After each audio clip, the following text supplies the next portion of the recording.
I have finally survived 1,000 days in my hardcore Minecraft world. Well, maybe a little more than 1,000 days, because I had to complete a zoo for all the bosses, another one for the hostile mobs, and of course, the zoo for all the animals. I'm really sorry if my first 2 episodes are a bit awkward, but don't worry, it gets much better by episode 3. And in the worst case, my awkwardness will make you laugh, and that's fine by me. All that said, let's get straight into it. Okay, so we've spawned in a birch forest.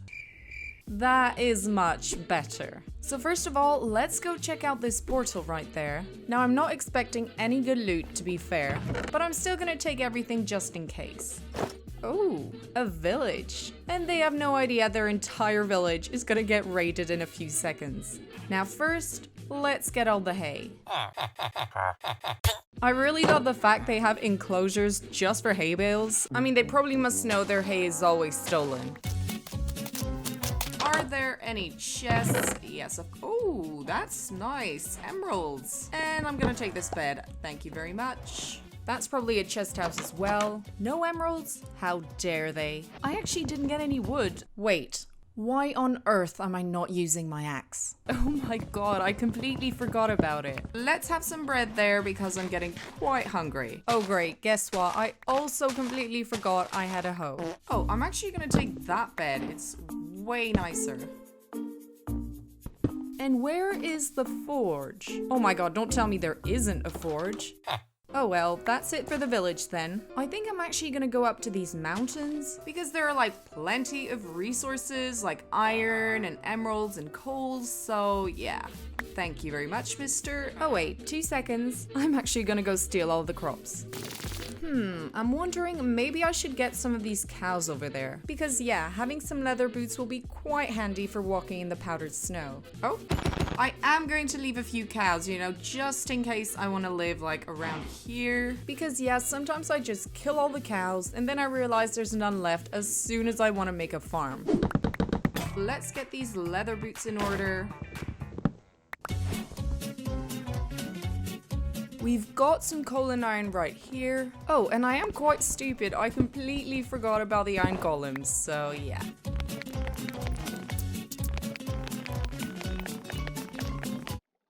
I actually would have liked to live there, but in my other Let's Play, I was also living in the mountains, so I'd like to do something a bit different in this one. And I also want to build a ton of awesome things, so that's going to be much easier if I'm not in the mountains. Well, hello there. Whoa! Oh, yeah, I had forgotten about that. Oh, okay, the emerald is literally at the very top. And I'm probably gonna get pushed down by this goat, which is gonna be super fun. Oh. What we're gonna do is go back to the village to kill the iron golem, and then I'm gonna go down in this cave, and I'm actually gonna try and find as many diamonds as I can. Because after all, this is hardcore, so better safe than sorry. Time to kill that sheep. Well, that's done. Yeah, I'm actually gonna make the most of this chest. I'm gonna place some of my stuff I don't really need. Yeah, no need to take a dandelion, for example. Okay, so I'm starting to feel pretty ready to go in the caves. I'm just missing some iron tools. Actually, where was the cave? Maybe it was higher up, I expect? No? Okay, I'm so confused. There it is. Okay, the objective now is try not to die and get some diamonds. Oh, look what I found, guys. I don't know why I'm acting so happy because now I'm gonna have to be careful about the wardens, so yeah. Let's see what's in here. Doesn't look that good, does it? Oh no, I think that's pretty cool. Ooh, diamonds. This is starting pretty good.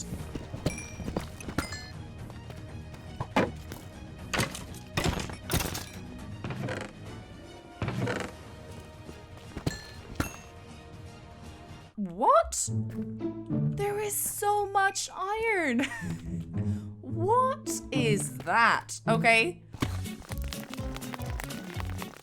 What is that? A block of raw iron. I wasn't even aware of that.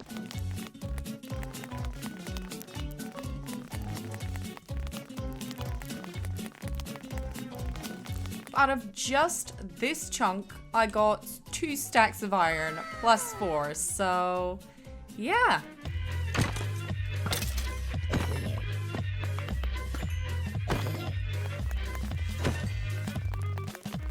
Oh, look at that. There's an amethyst geode. Oh, and there's plenty of crystals growing. But yeah, we're not here for crystals. We're here for iron, I guess. But yeah, mainly for diamonds. Where are the diamonds? Oh, it's not exactly what I'm looking for, yeah? That is a bit scary. Oh, yeah. Yeah, that's what I was thinking. A little bomb coming out of nowhere. Ooh, okay. Is that like a skeleton reunion so that I can't get the diamonds or something? Oh, skeleton fight. Don't mind me, I'm just passing through. Oh my god, my hearts. I did not see my hearts. Nope. Nope.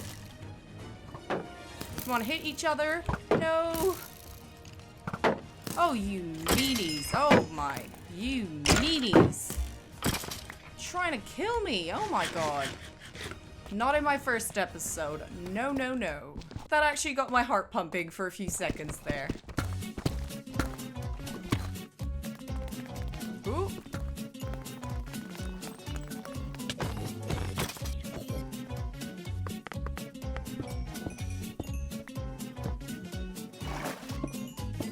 Okay, we are at 17 diamonds, which means I'll probably be able to craft myself a diamond armor pretty soon. I mean, to be fair, that was a pretty good cave.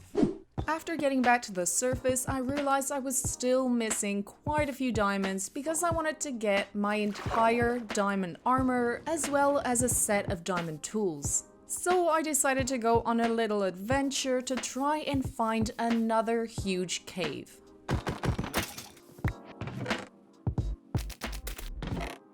Well, I guess the wandering trader decided to spawn. Oh wow, a brown mushroom, guys. Oh well, it's time.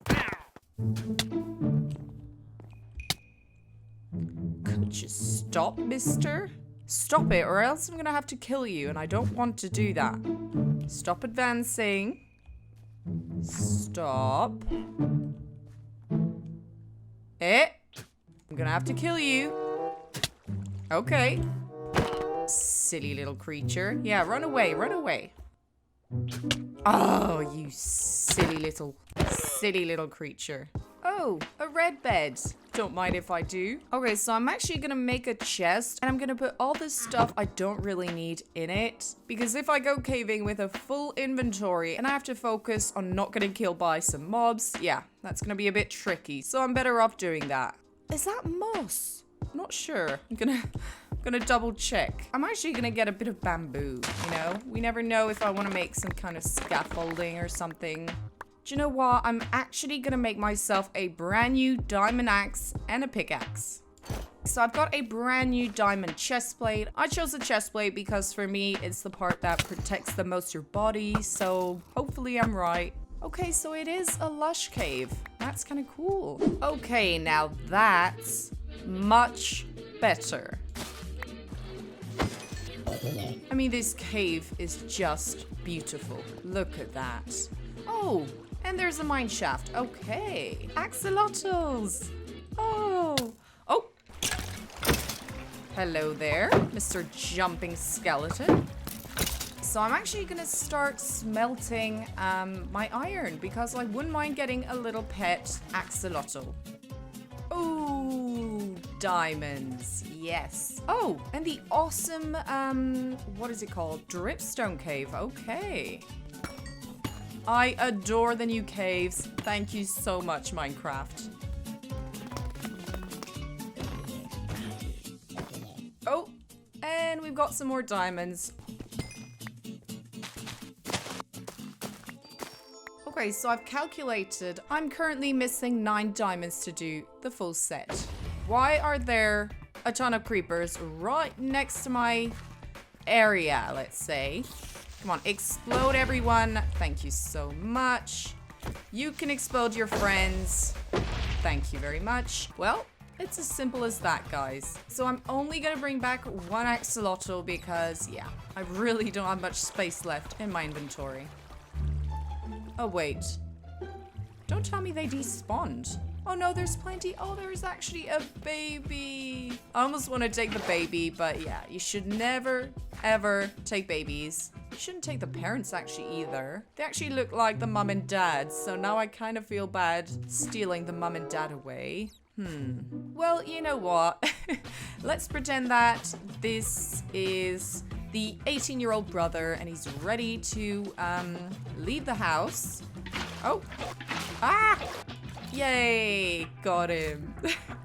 Wait, there's one missing. Where's the mum? There she is. Okay, I'm sure she cares a lot about him. She's not gonna abandon him. Don't worry, guys. Very responsible mother right here. Time to look for the 9 diamonds. Yes. Oh no. They're right above lava. Lovely. I'm gonna put him here for the moment.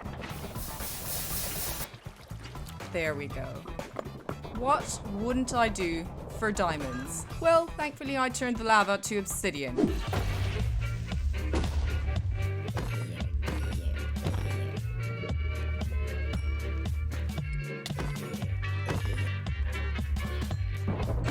These babies, they're just so fun to kill. Not... Oh, why are there so many babies?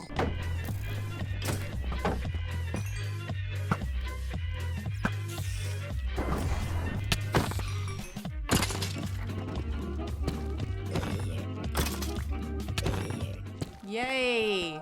2. Okay. We are set with diamonds, guys. Oh my god, we are set.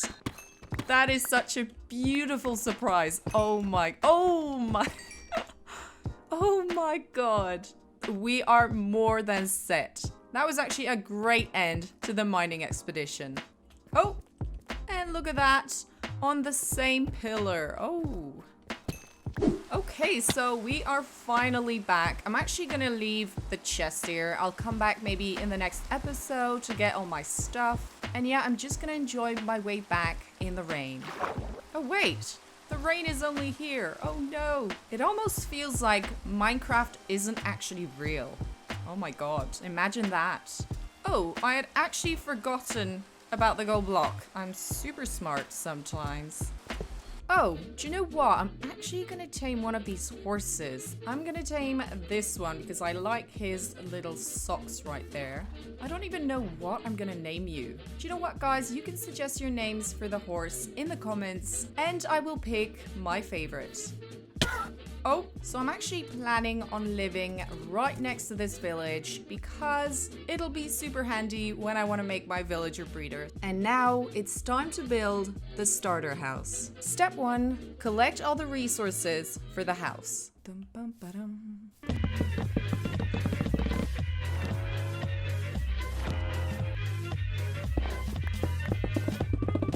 Step 2, get building.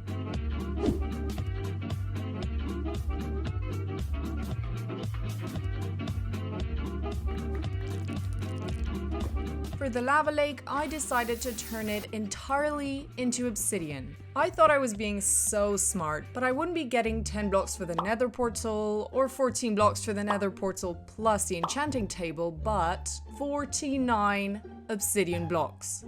Great.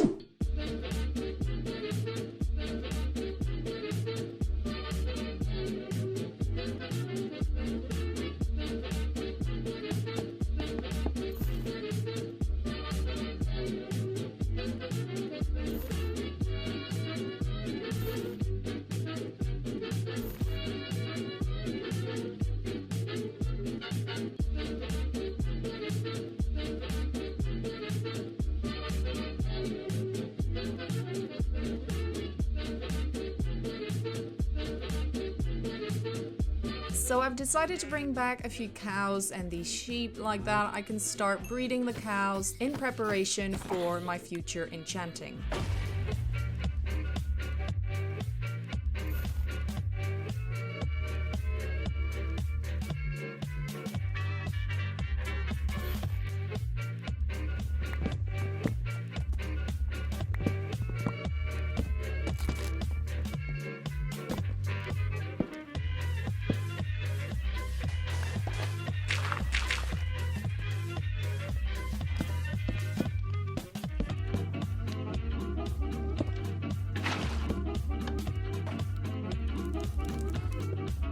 Once the exterior of the house was done, I started working on the interior. So first of all, I did a little kitchen, and I also decided to make a little fish tank for my axolotls. By the way, if you have any name suggestions, put them down in the comments and I will choose my favorite. And I also added some details to the exterior as well as windows, etc.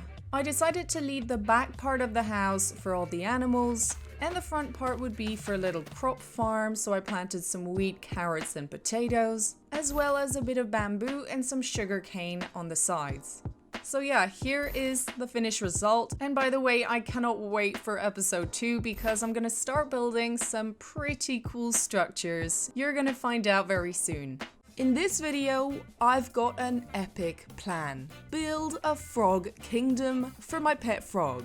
The only problem is, I don't actually have a pet frog. Yeah, that's just a minor detail. So of course, I immediately set out on a quest to find a frog. I actually spotted the new 1.19 cows, and when I found this village, I started asking myself very deep and profound questions. I've always wondered, what actually is this meant to represent? Is it like a bench? Or could it even be a bus stop? I don't think it's a bus stop, but yeah. Oh, and obviously the villagers put the hay bales in the enclosure like that the cows can go out.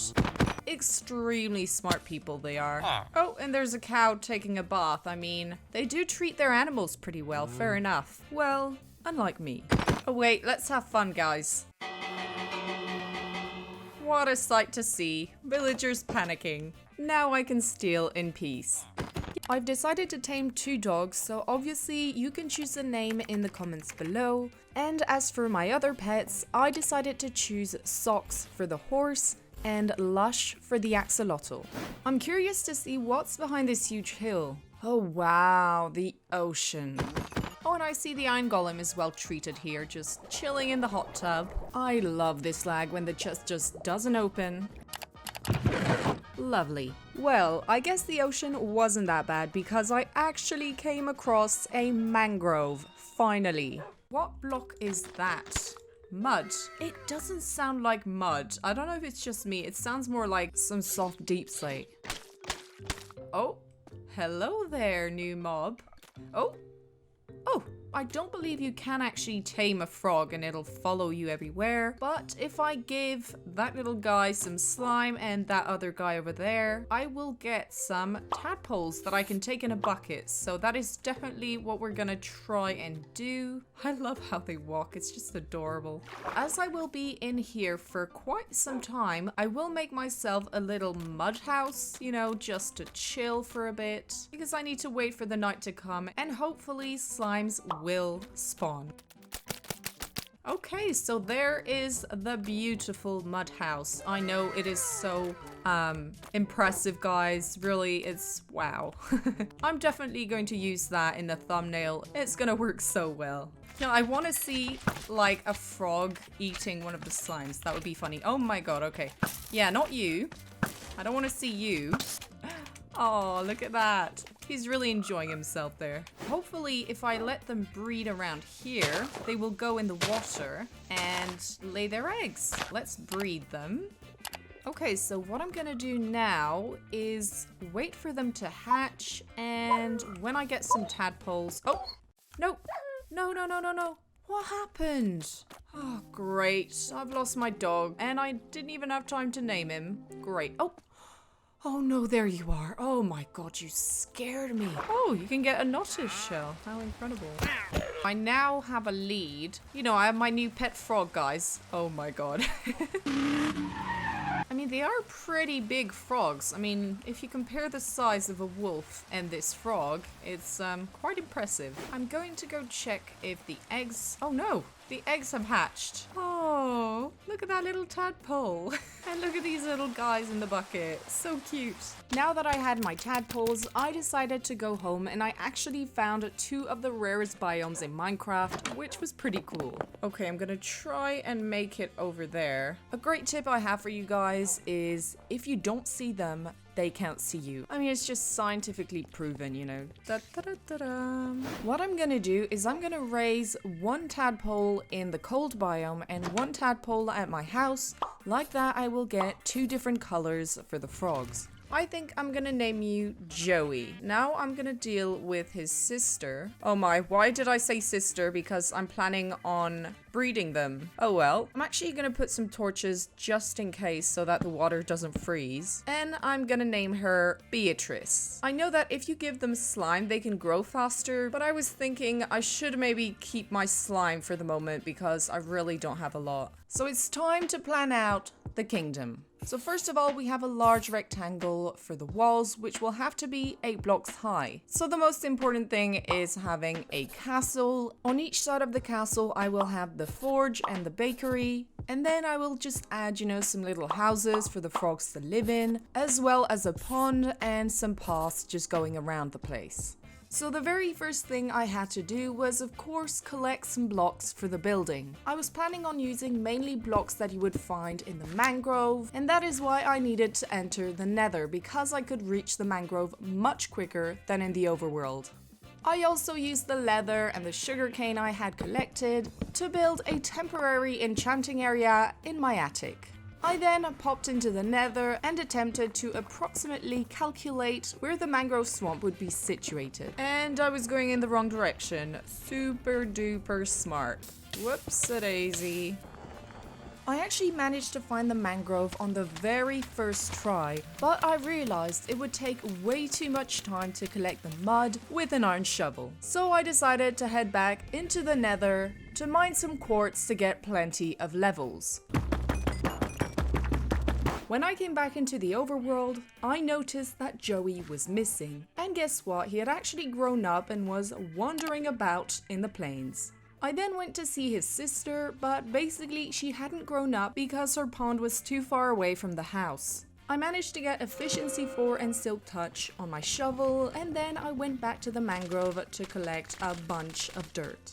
Once I had loads of mud, I turned them into some mud bricks, but I ran into yet another problem. Basically, my shovel had no health left, so I had to go trade with a villager to get a mending book to be able to repair it. Finally, it was time to start building the castle. I started terraforming the area where I was going to do the build, and once it was nice and flat, I started building 2 identical towers out of mud bricks.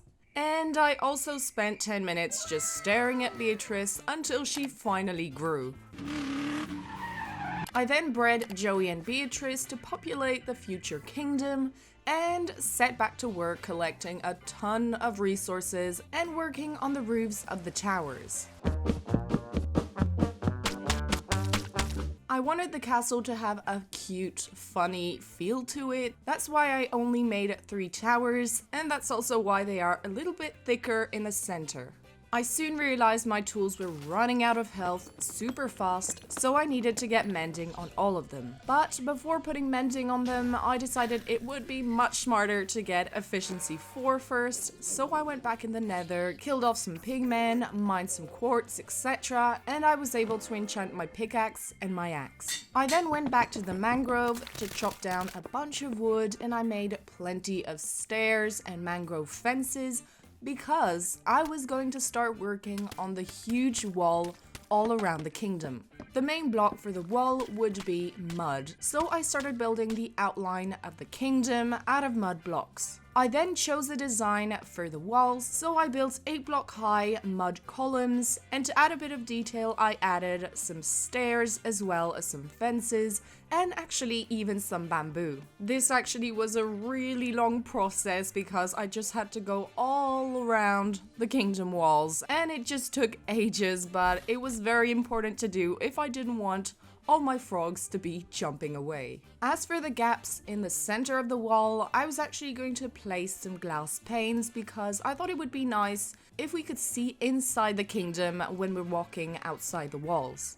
Once the walls were finally accomplished and I was exhausted and fed up, I did something even more exhausting and annoying, which is terraforming. So I just filled up with dirt the entire center of the kingdom. I mean, honestly, making the walls was way more fun because, there was a little bit of detail to add, whereas there it was just place a dirt block, and that's it.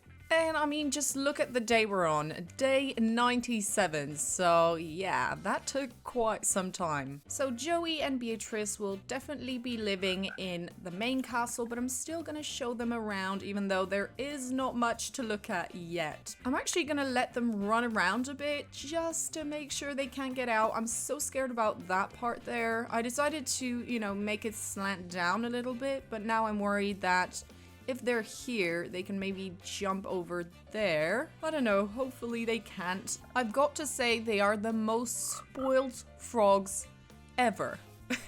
So the main castle was almost done, but the big tower in the center was missing a roof. So I started off by filling it in, you know, just in case I fell when building the roof like that, I wouldn't take too much fall damage. And then with all the mangrove wood I had collected, I started building the pointy roof. That was real social distancing breeding. I mean, wow. It was great to have some walls in a castle, but I was missing, you know, all the houses in the kingdom. So I decided to start working on the bakery. And I realized I couldn't do just basic houses. I actually had to elevate them at least 8 blocks and then start building the house, because if the frogs would jump onto the roof, they could easily just jump out. Guys, I kind of made a mistake there. I completely forgot about the eggs and the tadpoles, so yeah, I have no idea which one is Joey, so feel a bit stupid, but yeah, we've got a bunch of frogs running around. Let's get back to building. So yeah, basically this is the bakery. So I made a little chimney where the bread gets cooked. And I added some, you know, simple windows and plant pots. And I also made it super tall so that hopefully the frogs won't get out. I don't know why there's written Forg Fui Tane, but I'm planning on building 2 frog fountains on each side of the castle. And let's see what's written here. Froge Fountain, yeah. Excellent writing. I didn't write that in a rush at all. I finally have the entire frog gang. So yeah, we can make our way back home. This will be your kingdom very, very soon. Yeah, somehow I feel something is gonna go wrong there. Here goes nothing. Oh, it might actually fit. Oh, the last one's struggling. Oh my god, the last one. Oh dear, oh dear. Oh, something's wrong. Okay. Oh dear, I think they both want to come in. He looks absolutely crazy. There, enjoy yourselves, guys. Enjoy yourselves. I then started working on the forge.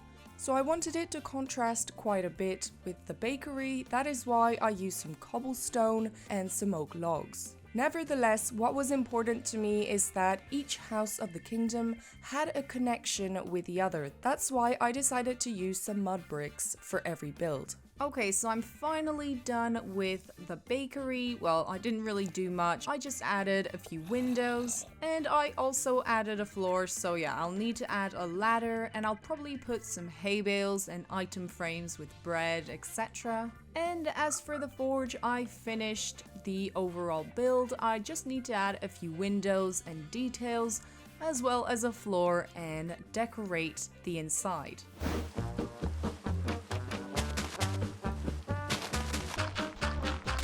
So I've actually realized if I do the froge fountains on each side, basically the frogs, the actual ones, can jump on top of the wall and run away. So I actually made a lily pad pond around here, and I'm gonna build the frog fountain right here. So hopefully, yeah, they won't be able to jump out. By the way, this is not my build, so I will leave the name of the original person who made it, obviously. But yeah, it's really too cute and I had to add it in my village. There we have it, our little frog fountain. All I need to do is add the water.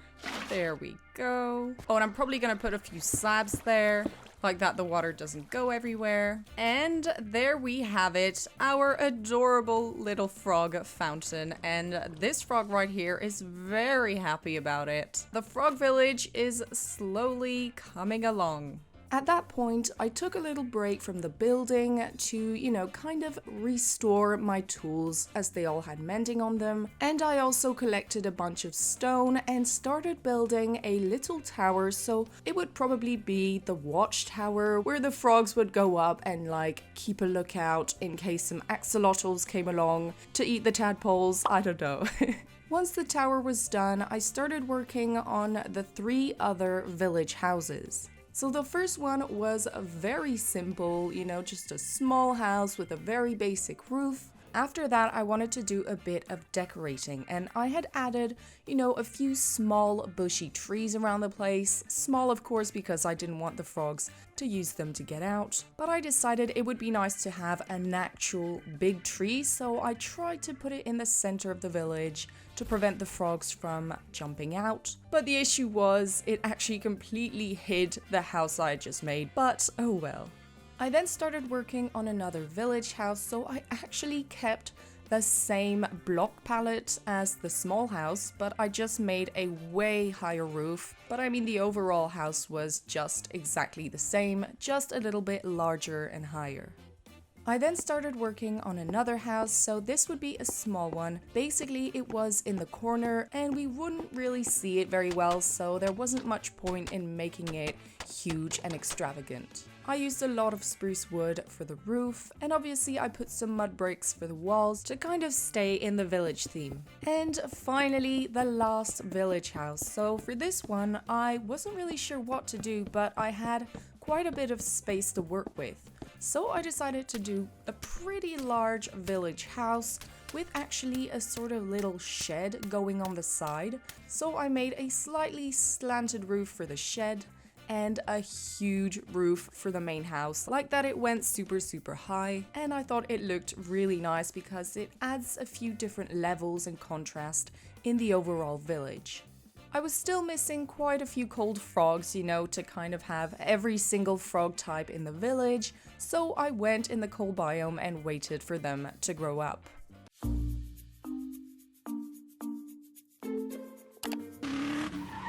So here is the finished result of the village. I'm actually really happy about it. I really didn't think it would turn out that cute and all that cozy, so I am pretty happy with the result. So enough with the cringy videos, we're finally getting to the good part. So this is actually one of my favorite projects ever. I basically built a zoo for every animal in Minecraft. So the very first animals I'm gonna add to my zoo are actually gonna be the goats. Here are the goats. I'm gonna try to get that goat.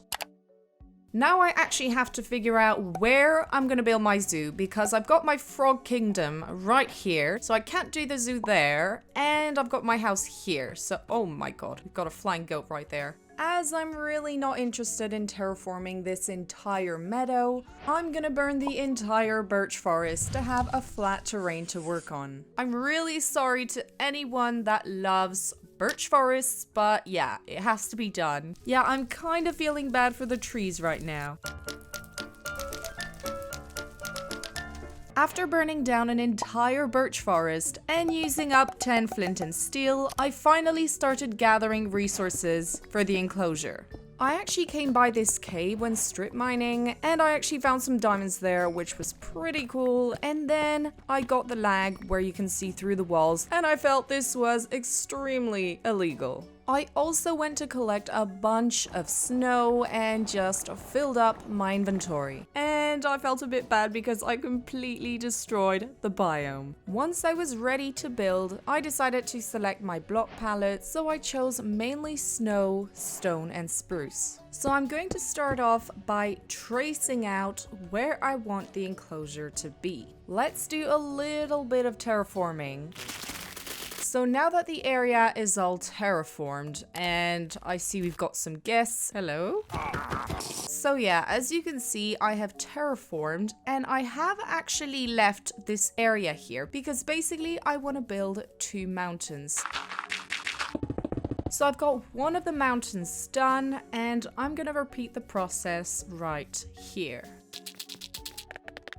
Once I was done with the mountains, I started working on the rest of the enclosure, so I added a few rocks, and for the ground I decided to use a bit of podzol and coarse dirt. And finally I also decided to make some custom spruce trees, and obviously I added a cauldron and some hay for the goats to eat and drink. To keep the goats in the enclosure, the best solution I found was the lead, because goats can jump 10 blocks high, and I really didn't want to have a huge wall all around the enclosure.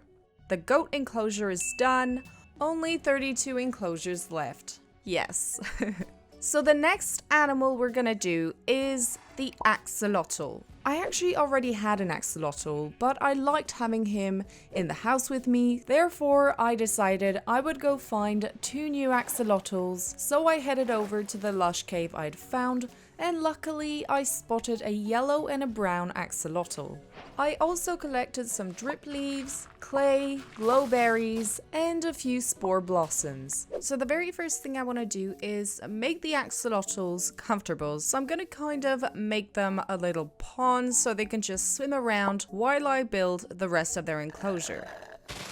So yeah, the pond will be kind of this size, and then I'm just going to place some moss and some clay all around. I went to mine some quartz in the nether to repair my shovel, and then I went to mine an amethyst geode, like that I could use the blocks and the crystals to decorate the enclosure, and I completely covered the bottom of the pond with clay. I decided I would build an XP farm out of the skeleton spawner I had found in episode 1.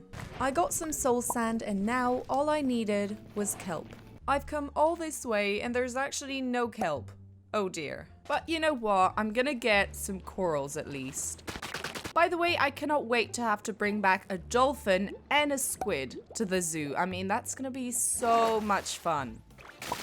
Now that I had everything, it was time to start building. So obviously I did follow a tutorial because yeah, I'm not a professional at inventing XP farms, and I followed the awesome tutorial of Shulkercraft, who is an incredible YouTuber. He's got loads of super helpful and entertaining videos. So yeah, if you don't already know him, I really recommend you check him out. While I was building the farm, I actually came across some diamonds, which was awesome, and finally the farm was done and it was working pretty well. I even made a water elevator to get back up quickly, and to get back down I just have to jump, and fingers crossed I will land in some water. It was now time to get back and finish the axolotl enclosure.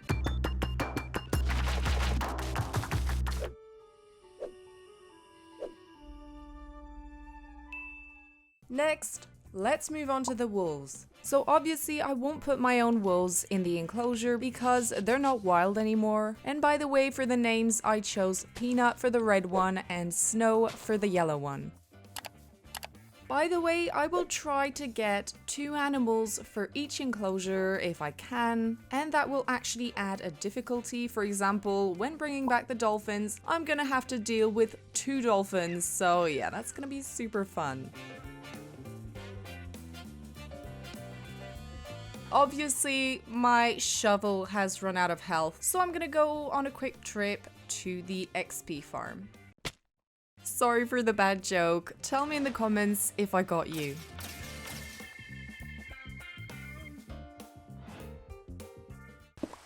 Whoops. Once I was done with all the terraforming, I decided to make a sort of glass window where people can have a look at the wolves.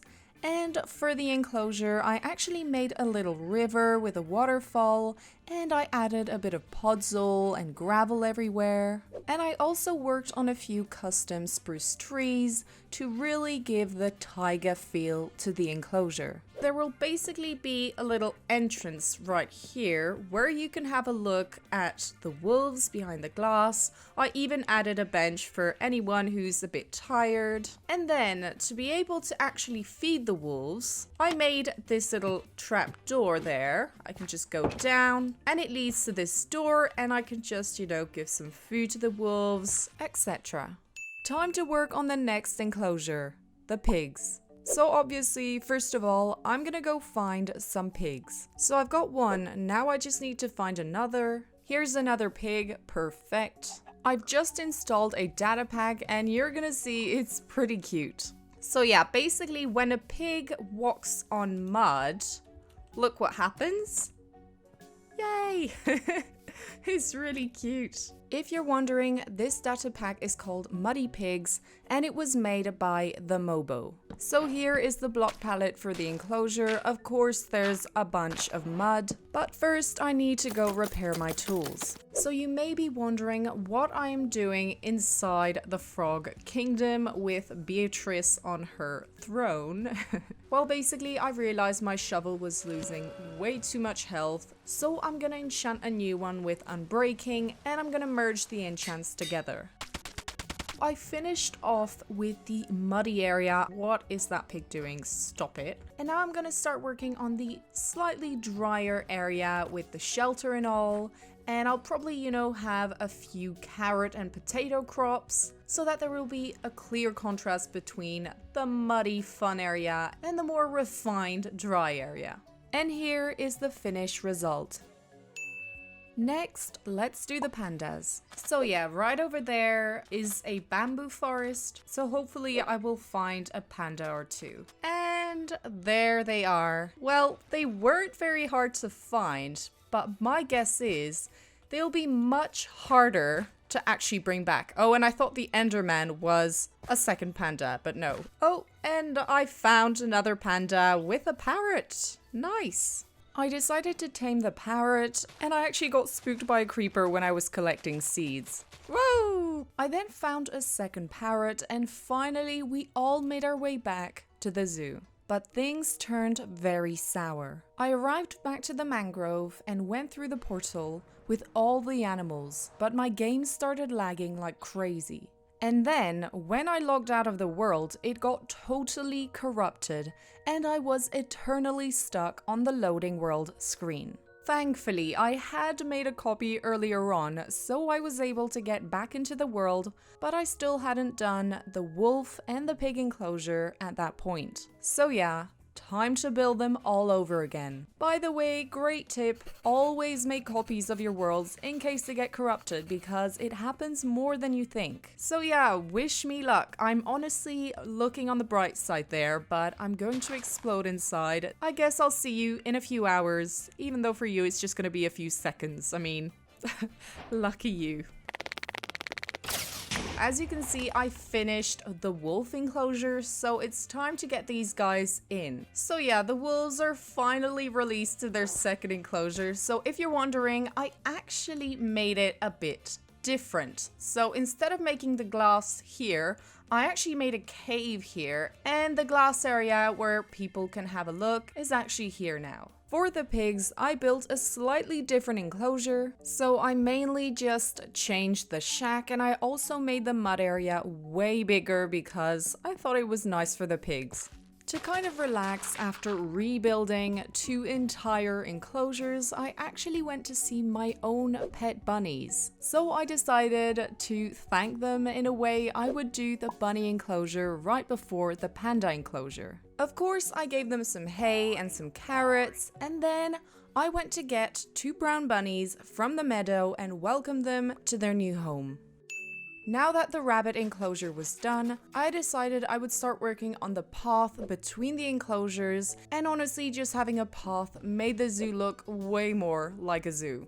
It's time to start working on the panda enclosure. So for the block palette, I'm obviously gonna use everything I can find in the jungle, so jungle leaves, cocoa beans, melons, and of course, some bamboo. Okay guys, it is time to go towards the zoo. Now what are they doing? I'm quite happy with the variety of enclosures because it makes the zoo look more interesting, having very different themes for each enclosure. I temporarily put the pandas in the axolotl enclosure and then I started the work. I went to the XP farm to repair my tools, and after that I decided I would make a river going through the panda enclosure. Once I was done with all the decorations in the enclosure, I started working on the fence, and I actually decided to use some glass so that we could have a look at the river and the pandas inside. So now let's get these pandas in their enclosure. By the way, if you want, you can leave some names for some of the animals, but I mean, there are gonna be so many that it's gonna be hard to remember, but yeah, we can try. Why'd you have to do that? There.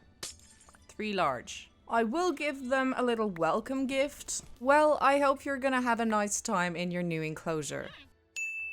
Next, I want to work on a very exotic enclosure. I'm actually going to work on the hoglin enclosure. I actually haven't found a crimson forest yet, so that's going to be interesting.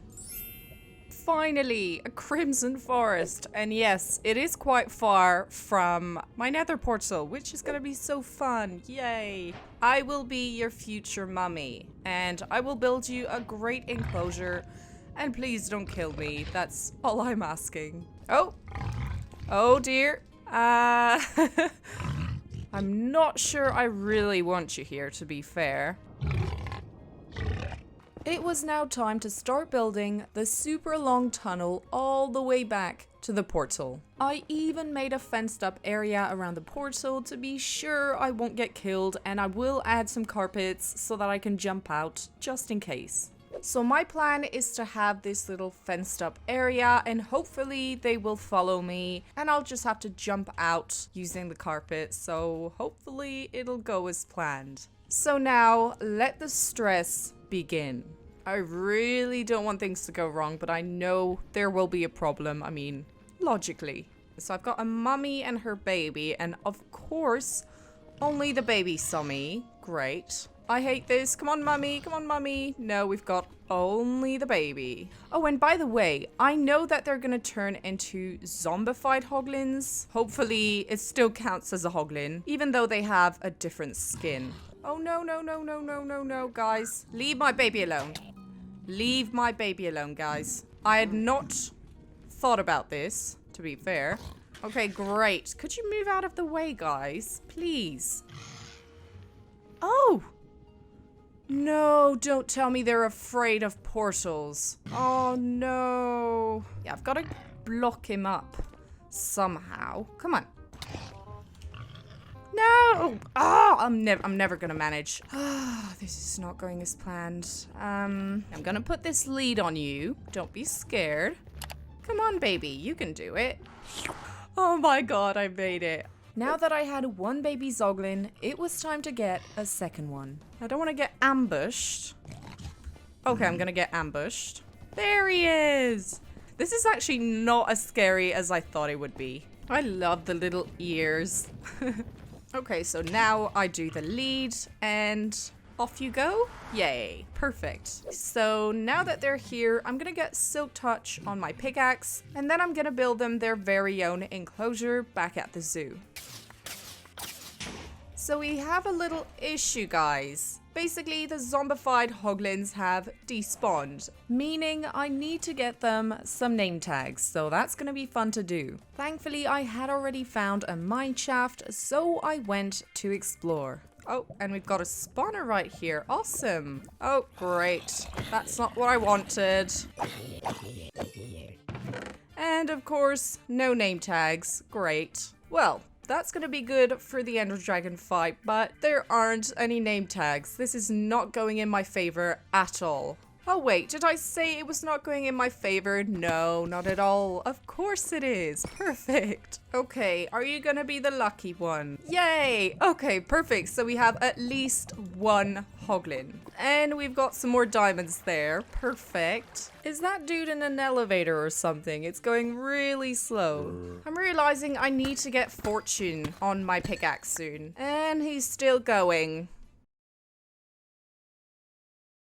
When I got home, I immediately got Silk Touch, and then it was time to start building the hoglin enclosure. So first of all, I did some terraforming because the terrain was not flat at all, and then I traced the outline with some cobblestone and filled everything up with some netherrack. After that, it was time to get a brand new hoglin because the other two had despawned. So yeah, let's get to it. Would you like to come to my zoo? Don't tell me you're stuck. Oh my god. Come on. Yeah, this is way less relaxing. I mean, the ears are still very cute, but yeah. No offense, but I much prefer your kids, okay? I am loving this so much. Oh, I hate this. Okay, I hate this. Quick, quick, quick, quick, quick, quick, quick, quick, quick. How on oh, okay. So, that lead right there. Oh dear. No, no! Don't attack each other. Okay, well, that lead over there. Hey, let me look at the stop. Stop it. Let me stop. Okay, that lead, well, that lead I will never get ever again. So yeah, I'm gonna name him Barry because, I don't know, it just suits him perfectly. Just the friendly neighborhood Barry that doesn't want to kill me. No, I'm just putting this name tag on you. Lovely, lovely. At one point, the Wandering Trader spawned and one of his llamas died. I don't really know why, but I decided to keep the other for the llama enclosure. The problem was, he looked way too much like a trader llama, and I wanted to pretend I'd walked for ages to get this llama, so I decided to put a brand new carpet on his back, and honestly, he looked awesome. I then continued working on the hoglin enclosures, so I just spread crimson allium everywhere using some bone meal, and then I bone meal some crimson fungi to make these sort of mushroom trees. And finally, I decided to fence up the enclosure with some glass because I really wanted to see if Barry actually despawned or not. That was quite important. And now it's time to welcome Barry in his enclosure. Barry? No, you've got to take the stairs, Barry. Yes, okay. Okay, now get out. Whew, okay, we have made it. So I'm gonna work a bit on flying animal enclosures. So for the bee enclosure, I will be needing quite a bit of glass because it will be fully enclosed or else the bees can just fly away. So I am back in the desert next to the mangrove, just getting a ton of sand. At that point, I realized that I should really terraform in front of my house, like that I could actually add some enclosures there, and also I'd be able to see the zoo a bit better. To try and solve the name tag problem, I actually made an automatic fishing farm, and I got the tutorial from a friend of mine, Jay Wisp. I had actually made a video with him a year ago, and honestly, he is super friendly and his videos are awesome. So I recommend you check his channel out. Okay, so now we're done with the enclosure. Let's move on. No, just kidding. For the bee enclosure, I basically put down some beehives and loads of flowers. And in the center, I made a custom birch tree and I actually put some bee nests on it. I then made a dome out of glass. Well, it doesn't really look like a dome, but yeah, at least the bees can't escape. I put some slabs at the very top, but actually what I'm planning in the future, once I get enough honey, I will fill the top with honey blocks and just pretend the enclosure is a jar full of honey. That's it for the bees. Now it's time to move on to the parrots. First of all, I went to get the parrots I tamed, and then I started working on their enclosure. So I planted a few jungle trees, I bone mealed the ground, added some melons, and to make sure the parrots can't fly away, I built something that represents a giant glass bell placed on top of the enclosure. And to make things more fun for the parrots, I actually made some little places where they can perch from time to time. I thought it really added something fun to the enclosure. Next, let's do the llamas. First, I'm going to AFK a bit at the fishing farm in the hopes of getting a name tag. I was working on the llama enclosure and then I spotted this. There's basically just a skeleton. What? It disappeared? Okay, I'm so confused. Oh well. That was really weird. So for the enclosure, I did something a bit similar to the goats. So I made 2 stone mountains in the center. And of course, I added a ton of hay because llamas adore hay. I then went to get the Superman llama and almost killed him. Oh, he did not manage to follow me. Oh dear. And finally, I went to get a few trader llamas I'd been collecting. So yeah, of course, all these llamas, I had to walk super far to get them. It was really difficult. They are not trader llamas. No, no, no. So I realized we've been doing quite a few land animals, well, apart from the axolotls. So I was thinking, why not challenge ourselves to the maximum and build a dolphin enclosure? So I've got several problems for the dolphin enclosure. Number one, I don't have any name tags. I've been fishing for hours and I didn't get anything, which is a little bit annoying. Second of all, how on earth am I gonna get a dolphin alive in my zoo? So first of all, I had to solve the name tag situation. First of all, I had to fish in open water, which means I wasn't AFK for hours. And I did get some treasure, but no name tags. Perfect. So I decided to go in every single cave I could find. And actually, I managed to find a zombie spawner. There weren't any name tags. And then I found a skeleton spawner, and thankfully, there was a name tag there. I also came across a mine shaft, and I was lucky enough to find several name tags, and I also freed this chicken from a zombie.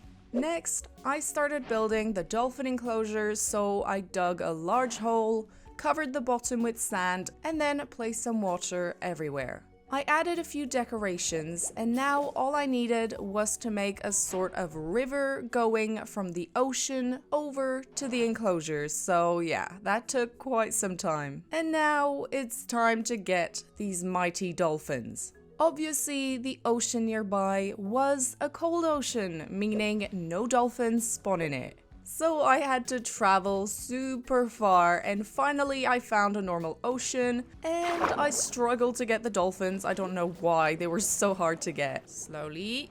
Ah! I carefully made my way back home. The dolphins were really easy to lead through the ocean. And then it was time to bring them up the river. This was one of the most stressful moments of this video. But other than that, everything went pretty well, and here is the final enclosure.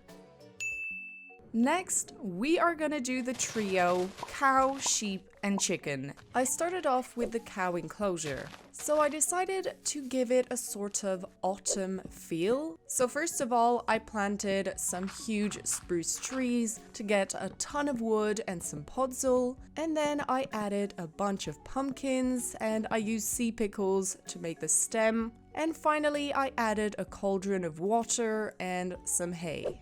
For the chicken enclosure, I decided to make a huge wooden bird cage. I was inspired by Talona Backley. I hope I'm pronouncing it well. I really like the fact that it stood out from most of the other enclosures. And finally, for the sheep enclosure, I decided to keep it quite simple and mainly focus on the grass because sheep adore grass. So I just put some everywhere in the enclosure, and I of course added some hay and a custom tree. Now it's time to work on the cat and the ocelot enclosure. I went over to the jungle and managed to find 2 ocelots, and I also decided to bring back 2 parrots for the enclosure.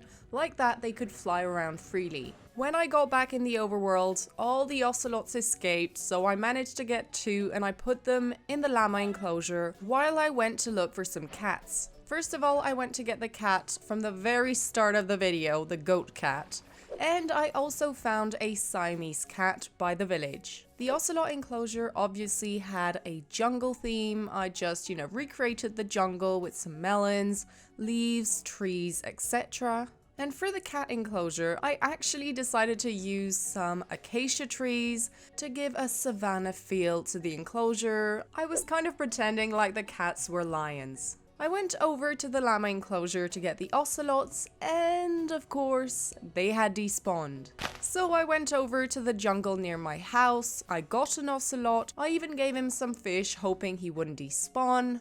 And for the cats, I decided I would tame one to be sure he wouldn't despawn and let the other one roam free. Next, it was time to work on the frog enclosure, so it wouldn't be as nice as the frog kingdom I'd made in the previous episode. So I went for a glass bottle with a mangrove tree inside and a little pond. And then I went to get 3 frogs from the kingdom to put them in that tiny enclosure. I mean, poor frogs. This is the Irish flag. Oh my god, green, white, and orange. They're the Irish gang. Well, there we are. We've got the Irish gang back in their little bottle enclosure. Now it's time to do the striders, which are actually one of my favorite Minecraft animals. So I went down to a lava lake to get some, and I actually came across the Nether Fortress. So I'll definitely explore it in the next episode. I then led the striders all the way back up to the portal. Get off of here with your block. Yeah. That's what I thought. I did struggle a tiny bit and I was stressing out that they wouldn't go through the portal for some reason, but they did and all went well. I was really terrified it would start raining, so I quickly rushed them over to the zoo and placed a bit of dirt over their heads just in case. Oh yeah, and for some reason I went to kill a bunch of Endermen. I don't really know why. My armor was quite damaged, so I went to get some XP, and I went to trade with the villagers to get some mending books. For the enclosure, I started off by building a netherrack mountain, and then I put a bit of lava all around it, as if it was a little volcano or something, and then I added some glass walls and a ceiling to make sure they'll be protected from the rain. Finally, I added a bit of crimson and warped nylium, and I bought the striders inside. Now that the striders are nice and comfy, it's time to work on the polar bear and the fox.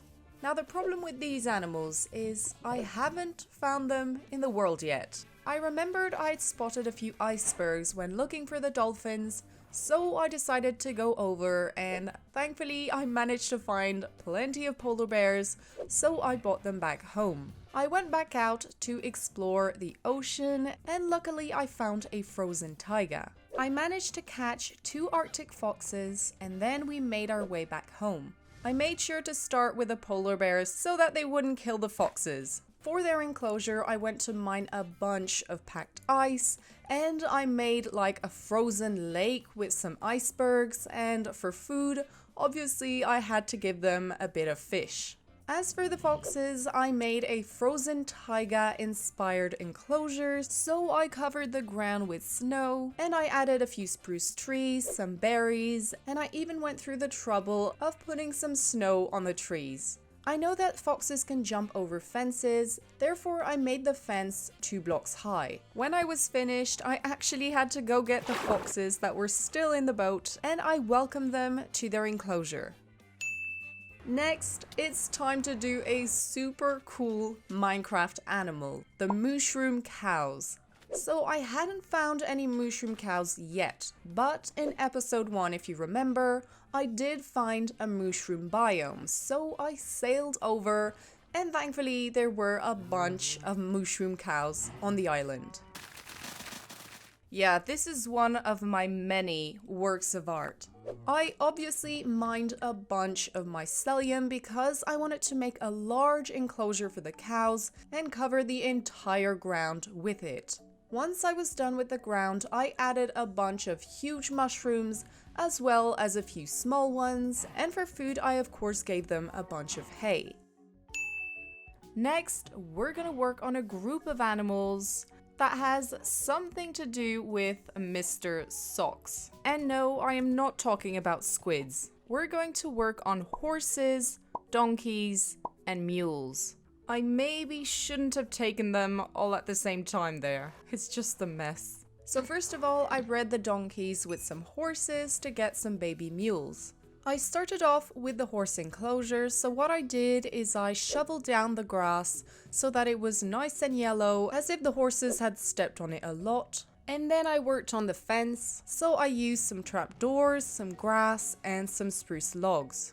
And to make sure the horses can't get out, I obviously added some fences. For the donkey enclosure, I made a sort of dirt mountain, and then I added a bunch of grass, a bit of gravel, podzol, and obviously some hay and some cauldrons filled with water. Finally, I did the mule enclosure. I actually went a bit random for this one. I decided to use some snow, I have no idea why. And then I made a weird fence with some slabs and some leaves. Honestly, I don't know where I was going with that one. For the decorations, I added some oak trees as well as some bushes, some hay, and some cauldrons with water. Yeah, as you can see, I really made sure that all the animals have water to drink and food to eat. I thought it was quite important. Now we're gonna work on 4 animals that are incredible. Every Minecraft player loves having them as pets. I'm obviously talking about the fish. So I will need to find some salmons, some cods, tropical fish, and pufferfish. I went to get the cods and the salmon from a river nearby, and for the tropical fish and the pufferfish, I had to go over to the coral reef. The fish in Minecraft die super easily, so to make sure that doesn't happen, I'm going to make each of them an aquarium.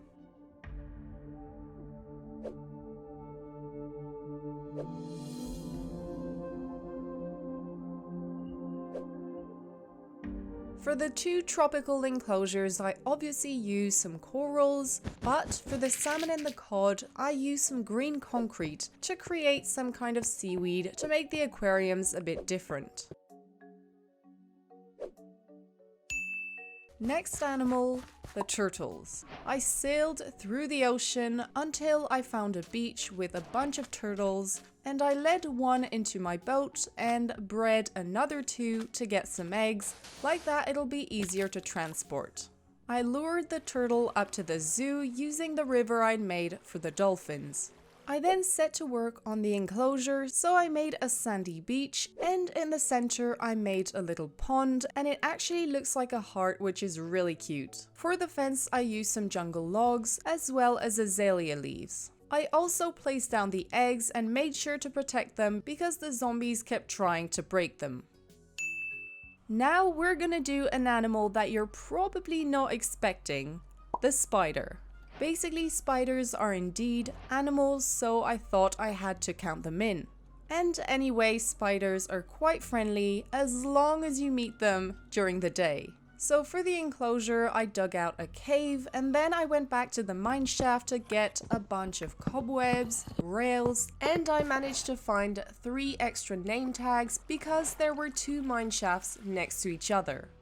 I then tried to make the enclosure look like a mine shaft, but a bit overgrown with a few leaves and some grass. For the spider's name, I chose Itsy Bitsy, obviously, and then I went to go find a spider. So as it was during the day, she was really nice, and I had to hit her so that she would follow me because I couldn't put a lead on her. And then she climbed up in her enclosure and seemed pretty satisfied. For food, I gave her a bucket of mud. No, just kidding. It's meant to represent a pile of flies.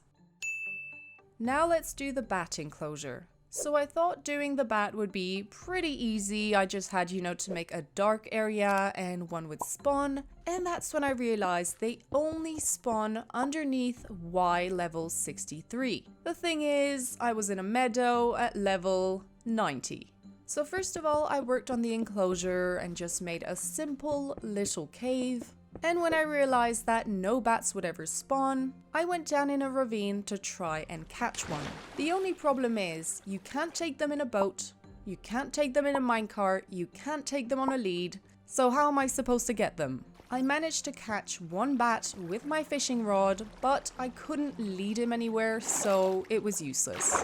What I ended up doing is a hole at level 63, and I waited for a bat to spawn. Finally, a bat spawned, and I immediately put the name tag on him, and I named him Bill.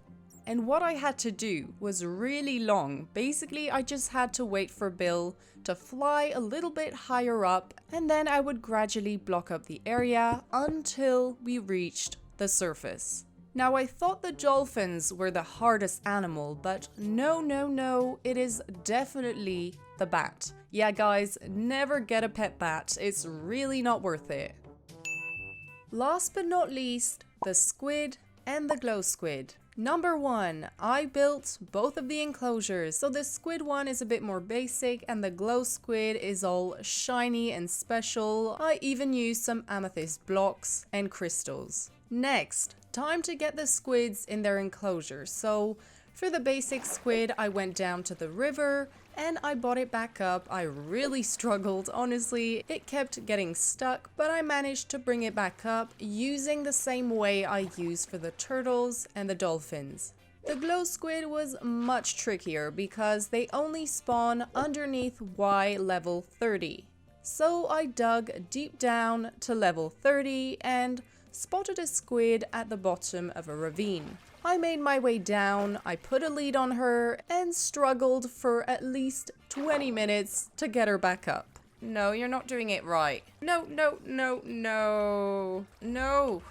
Ah, this is a joke. Then I placed a water bucket at the very top of my stairs, and I led the squid all the way to the surface and into her glamorous pond.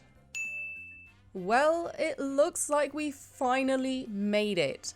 33 enclosures for 33 Minecraft animals. My next project was fairly similar, but there was quite a big difference. I am planning on building a zoo for every single monster in Minecraft. So first of all, I need to find a place to actually build the zoo. Not too close to my house so that I can actually sleep at night, but close enough so that I can get all my materials easily.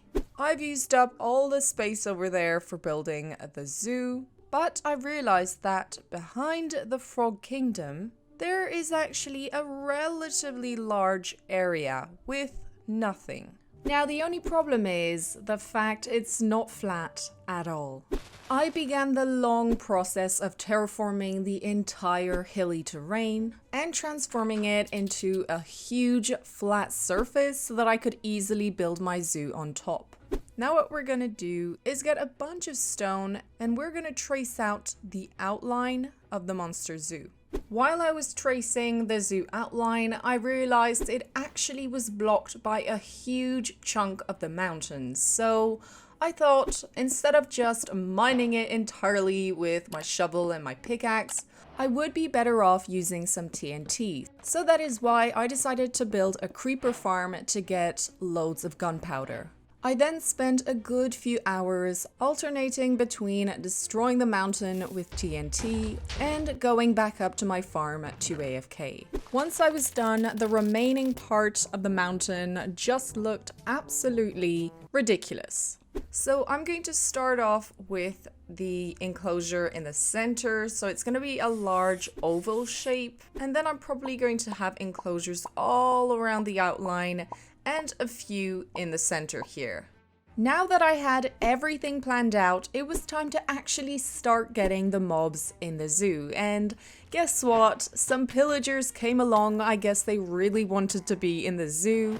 So I trapped some in a boat, and it was time to start working on the very first enclosure, the pillager. So first of all, I'm going to build their enclosure, and then I'm going to figure out how to get 34 name tags. Yeah, that's gonna be interesting. So tell me stop when you want the enclosure. Okay, so number 1, let's fill the area up. I was thinking of probably going for a sandy enclosure, and I wanted to do a miniature pillager outpost, but yeah, it really looked a bit silly, so I thought I'd be better off doing a pillager tent instead. I even decided to give food and water, even though monsters don't necessarily eat, but I thought it would be funny. At that point, I realized I still needed to do so many things before actually starting the zoo. So yeah, I had a lot on my plate. For getting a large amount of name tags, the best thing to do is to trade with a villager. So I decided I would build a sugarcane farm for paper, a cow farm for books, and a villager breeder for extra villagers. I decided to build the villager breeder at the village because I could get villagers inside very easily. One of the villagers actually wandered in on his own, which was very handy, and I got the other one with a boat. I then went back home to collect a bunch of carrots, and then I planted them all in the villager breeder. Now that the villager breeder was all done and working, it was time to head over to the Nether to collect a bunch of ancient debris to be prepared for the Ender Dragon fight, because having an elytra would be much easier for building the zoo.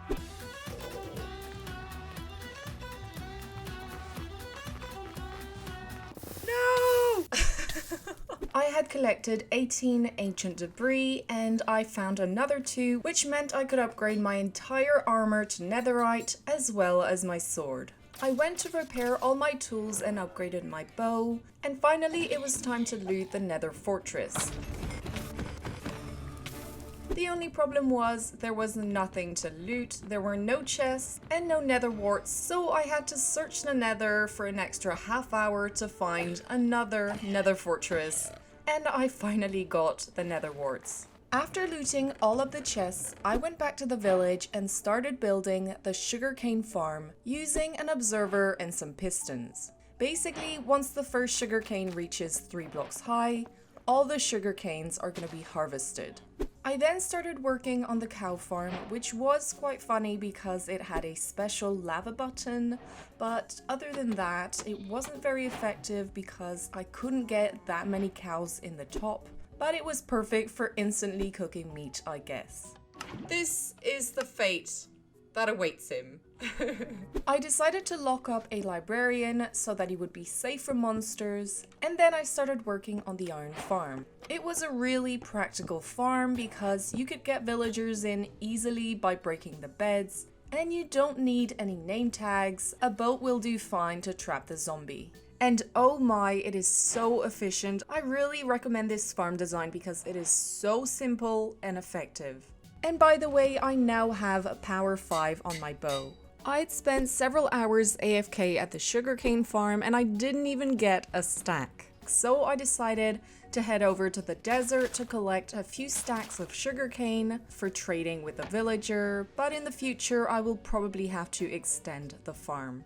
I actually quickly ran out of paper and had to trade all my emeralds back to him. Finally, he started selling name tags, so I decided to turn him into a zombie and then cure him so that I would have a reduced price on the name tags, even though I was expecting a much lower price. And now you're gonna see one of the very smart moments of this video. No. So we've got Bruce, he's in his little enclosure, he's got his bed, his food, and a picture of his mother. I mean, what more could he ask? Now that the pillager enclosure is done, let's defeat the Ender Dragon. I started off with all the preparations, so I brewed some potions of strength, slow falling, and I gathered plenty of ender pearls, and finally it was time to set out on an adventure. I keep wondering, has anybody fallen in the lava ever? What does it feel like?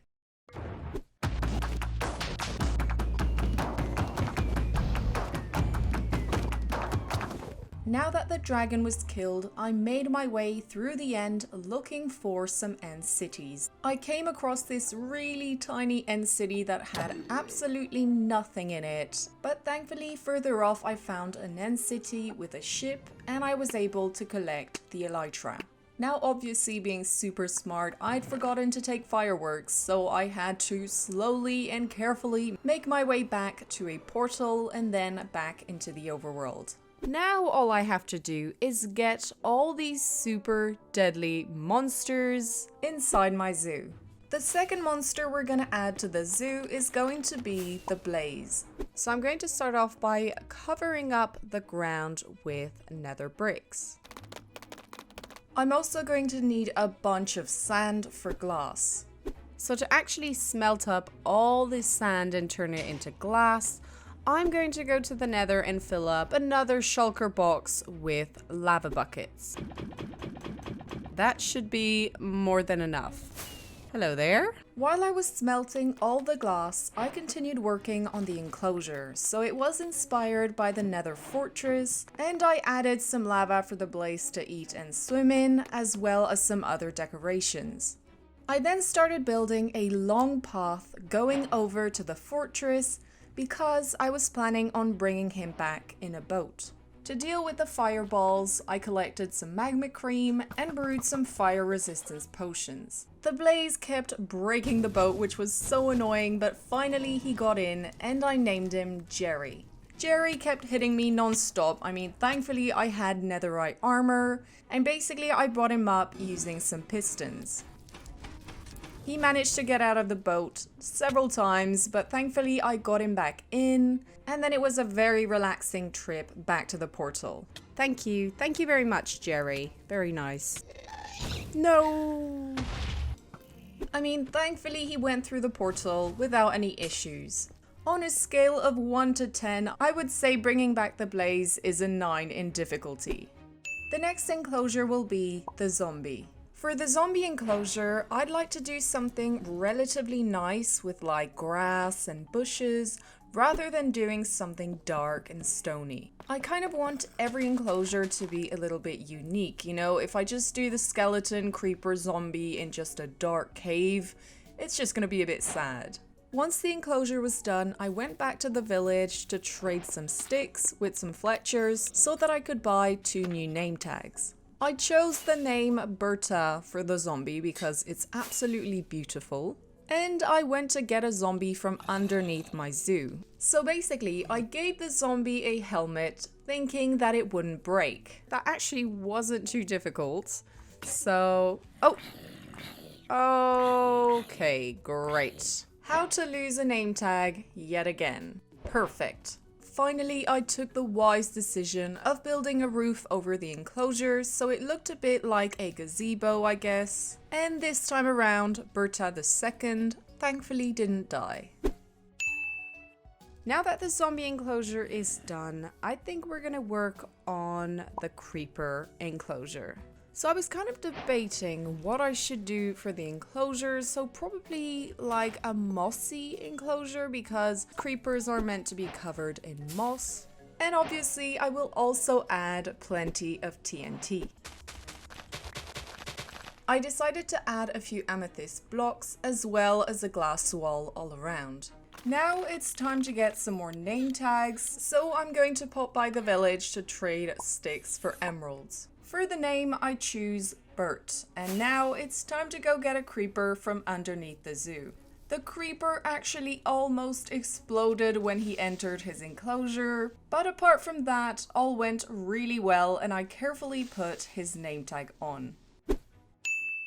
Now we're gonna do the skeleton. So for the enclosure, I think we're going to do it similar to the Soul Sand Valley because there are tons of skeletons in this biome. So first of all, we're going to head over to the Nether and collect a bunch of soul sand, soul soil, etc. Do you know what? This guy, I'm probably going to put in a boat there.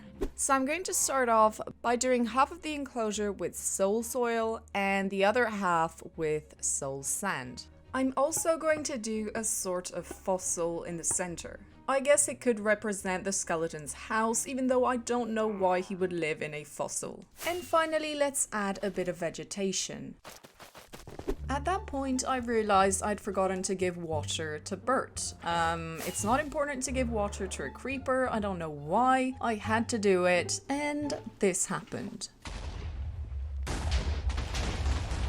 Oh no. All that because I wanted to give a creeper water. Thankfully, the skeleton enclosure and especially the blaze enclosure are still intact because if they weren't, I think I would just quit there. Now I need to stop making the same mistakes. No. Perfect.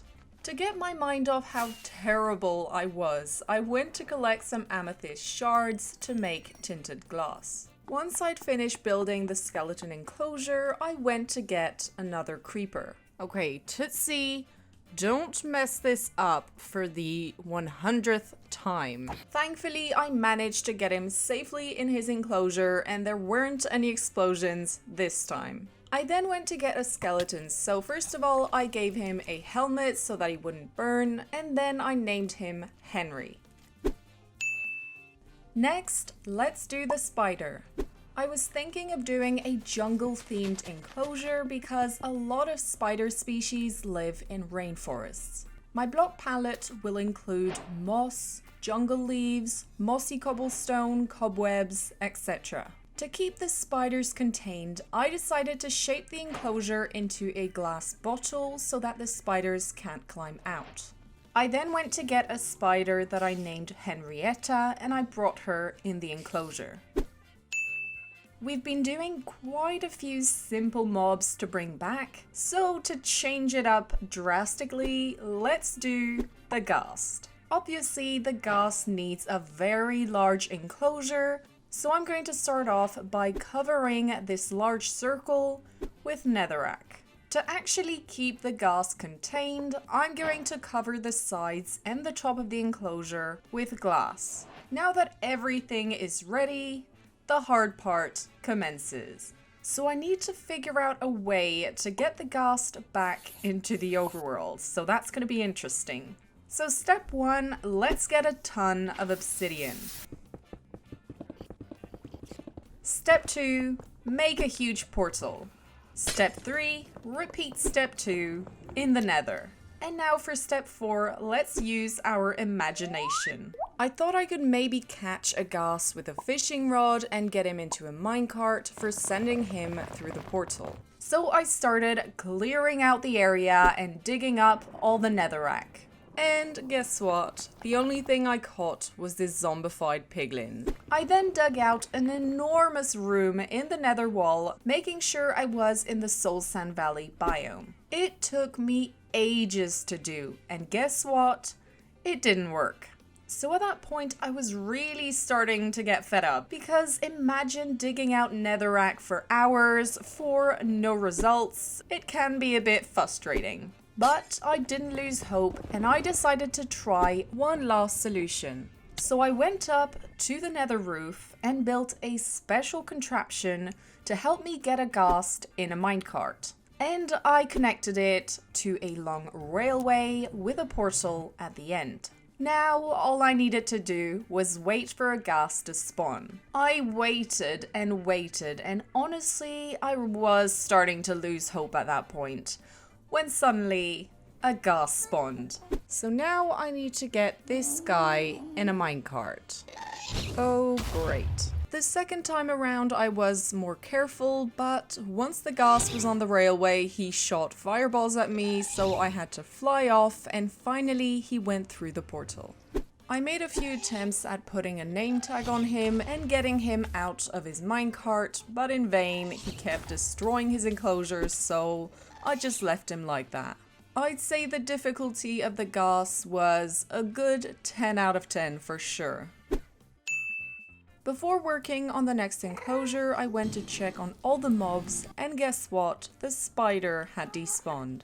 While I was waiting to find another spider, it was time to work on 2 enclosures, the endermite and the silverfish. First of all, I went over to the end to collect some chorus fruit and some endstone for the endermite enclosure. I also started collecting ender pearls because that was the only way I could get some endermites. I then started working on the enclosures, so the endermite one just looks like the end.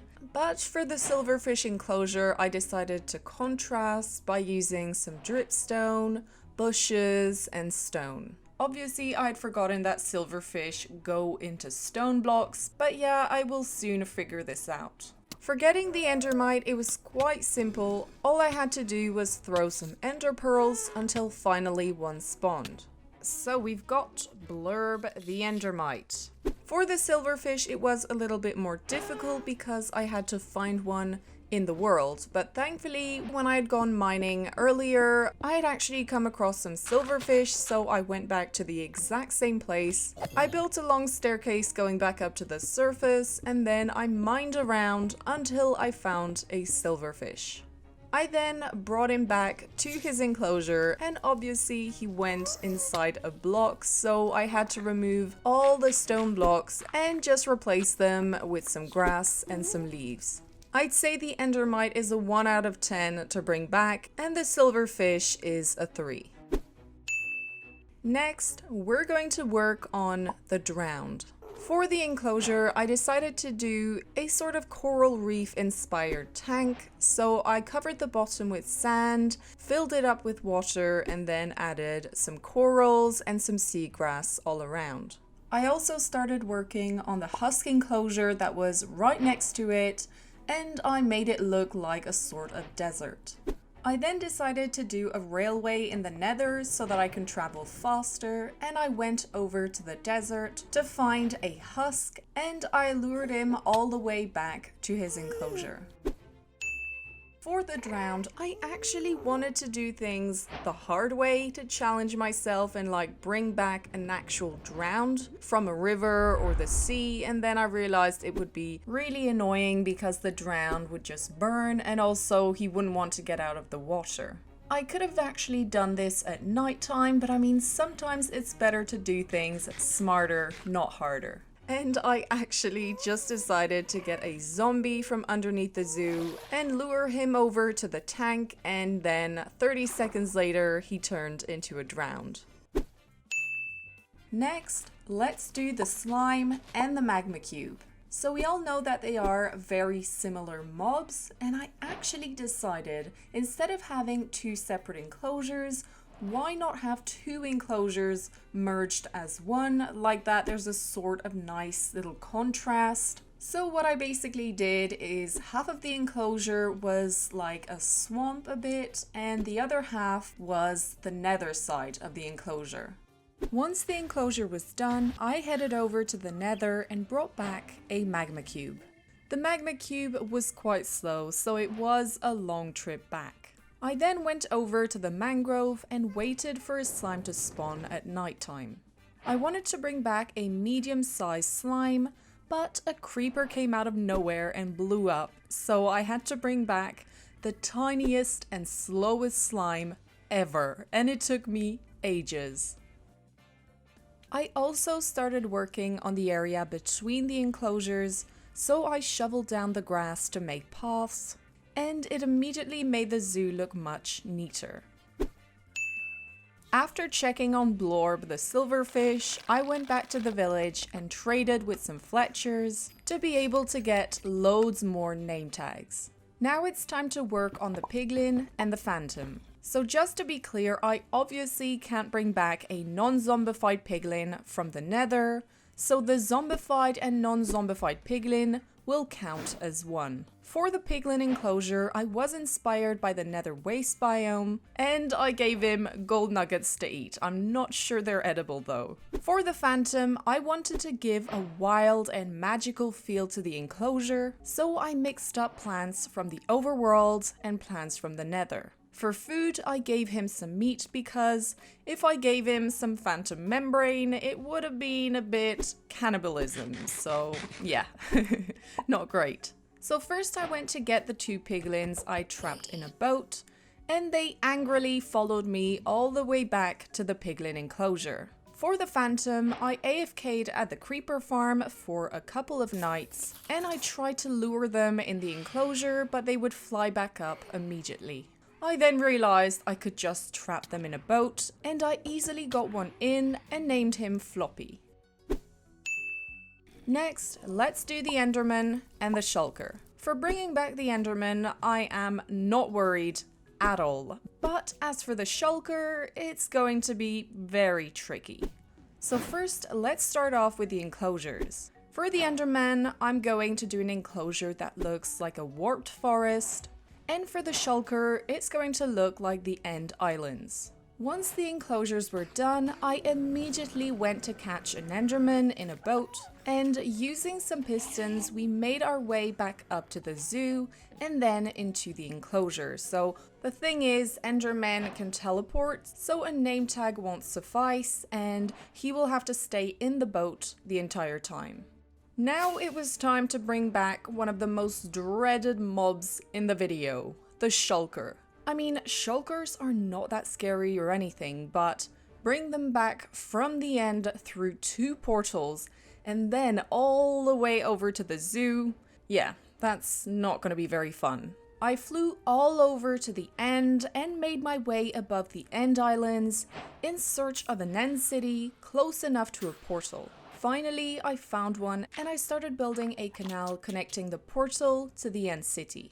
I then caught a shulker in a boat and I made my way down the stream and into the portal. I had originally planned on transferring the shulker to a minecart, but I realized it was way too risky. So I traveled to the second portal in a boat using pistons to get up. I had cleared a part of the portal with a mushroom, and all I had to do now was push the shulker in the portal with water and then break the boat. I then built a long dirt path going all the way to his enclosure, and I carefully sailed over with the shulker until finally this nightmare was over. I mean, the shulker is no doubt a 10 out of 10 plus to bring back.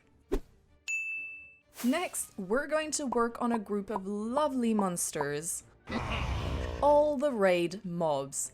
The advantage is that all these mobs come to you wherever a raid is started. So I got the idea of building a raid farm. I then went to get a villager from a nearby village and brought him up to the farm using a railway. I started using the farm to get a few totems of undying because I was really stressing out about the evoker and the vexes in particular. I was able to get cheaper name tags because I had the hero of the village effect, and I also got plenty of emeralds from Vindicators. And by the way, let's start with the Vindicator. As the Vindicator reminds me of a lumberjack, I made a spruce forest themed enclosure with a stack of chopped down logs in the middle. I then put boats all around the raid farm and caught a Vindicator that I transferred to a minecart and I sent him down to his new home. I had to temporarily move him out though because he kept being counted in the raids. Earlier on, Bruce the Pillager had gotten out of his enclosure to join a pillager patrol, and I had accidentally killed him. So I brought in a new pillager for the enclosure. Next, I built the witch enclosure. So I made a witch hut in the center and a swampy terrain all around. I trapped a witch in a boat and brought her down to the zoo, but like the Vindicator, I temporarily brought her away from the zoo because she kept being counted in the raids and I couldn't continue. Now let's do an adorable giant's enclosure, the lovely Ravager. I covered the ground of the enclosure with path blocks so that it looked like the heavy-footed Ravager had flattened out the grass in the ground beneath him. I gave him a large trough full of hay and a cauldron with water. Ravagers don't fit in boats, so I caught him in a moving minecart. I couldn't get the minecart off him, so I placed some activator rails underneath, and that did the trick. I named the Ravager Gertrude, and she followed me all the way back to her enclosure. Come on, Gertrude! I'm pretending like I'm so relaxed, but I'm not. Whew. Okay. And now, let's do the mobs that terrorize me the most. The Evoker and his Vexes. For the enclosure, I chose to cover the ground with mycelium to give a mystical feel to the place, and I added some mushrooms and bamboo. For actually getting the Evoker in, I started off by shooting arrows from a distance at all the raiders until there was only the Evoker left. I wanted to trap a Vex, so I lured one over to a hole in the ground where I had put some circling minecarts, and I managed to trap him. But that's when reality caught up with me. Basically, Vexes die a few minutes after being summoned, even in a minecart or with a name tag. So yeah, I have to cross out the Vex from my list. I still had to deal with the Evoker now though.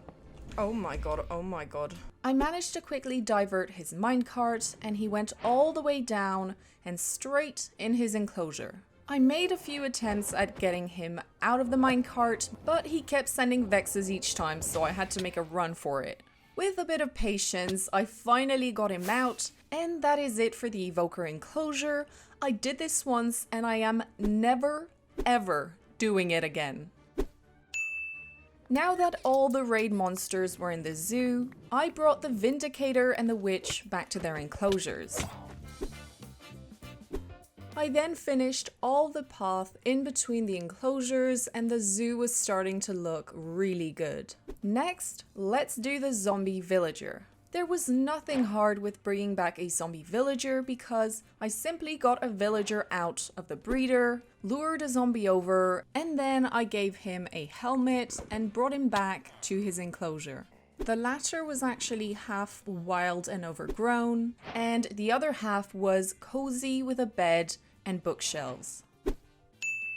Next to the witch enclosure, I decided I would add the hoglin. I basically just made a small crimson forest, and for food I put a crimson fungus. I had brought a hoglin to the overworld in the last video, so I already had a tunnel all dug out for the occasion. I wasn't very stressed about bringing back the hoglins because I'd already done it, when suddenly, and it went fine. Oh my god. Oh! But I made it safely back to the overworld and got the hoglin that was now a zoglin in the enclosure. Next, we're going to do the baby zombie as well as the baby zombie villager. I separated a circle in two, and on one side I did an overgrown terrain with path blocks, podzol and bushes for the baby zombie. On the other side, for the baby zombie villager, I made an overgrown landscape as well, but I also added a little bed. I started by getting a baby zombie from underneath the zoo. I tried giving him a helmet, but he simply wouldn't wear it. I tried and I tried, and he just ended up burning in the sunlight. As this was a total fail, I decided to get a baby zombie villager instead, so I retrieved a baby villager from the breeder, and I put him in a boat. I then lured a zombie over and he turned the baby into a zombie. I mean, that was a little bit cruel, but yeah, it's Minecraft, guys, don't worry. I then waited for the night and I carefully went over to the zoo, making sure to avoid the creepers at all costs. I now had the baby zombie villager in his new home, and actually he really liked his bed. But I was still missing the baby zombie. While I was waiting for it to be night again, I destroyed and rebuilt the raid farm a little further off so that I could use it without the zoo monsters being counted in the raids. Finally, when the evening came, I quickly found a baby zombie and I brought him in his enclosure. Let's move on to the next mob, the stray. So strays only spawn in cold biomes, so I flew over to the frozen ocean I'd found when I was looking for polar bears for the animal zoo. I actually came across a nice spikes biome, which is quite rare, and that was pretty awesome. I thought strays didn't burn in sunlight as they had a sort of rag on their heads, so I got one in a boat, and as soon as the sun came up, obviously he burned to death. The next evening, I caught another stray in my boat and immediately made my way home. Oh my, ooh. Oh dear. Oh no, she's coming to get me. Oh no, I'm locked up in ice.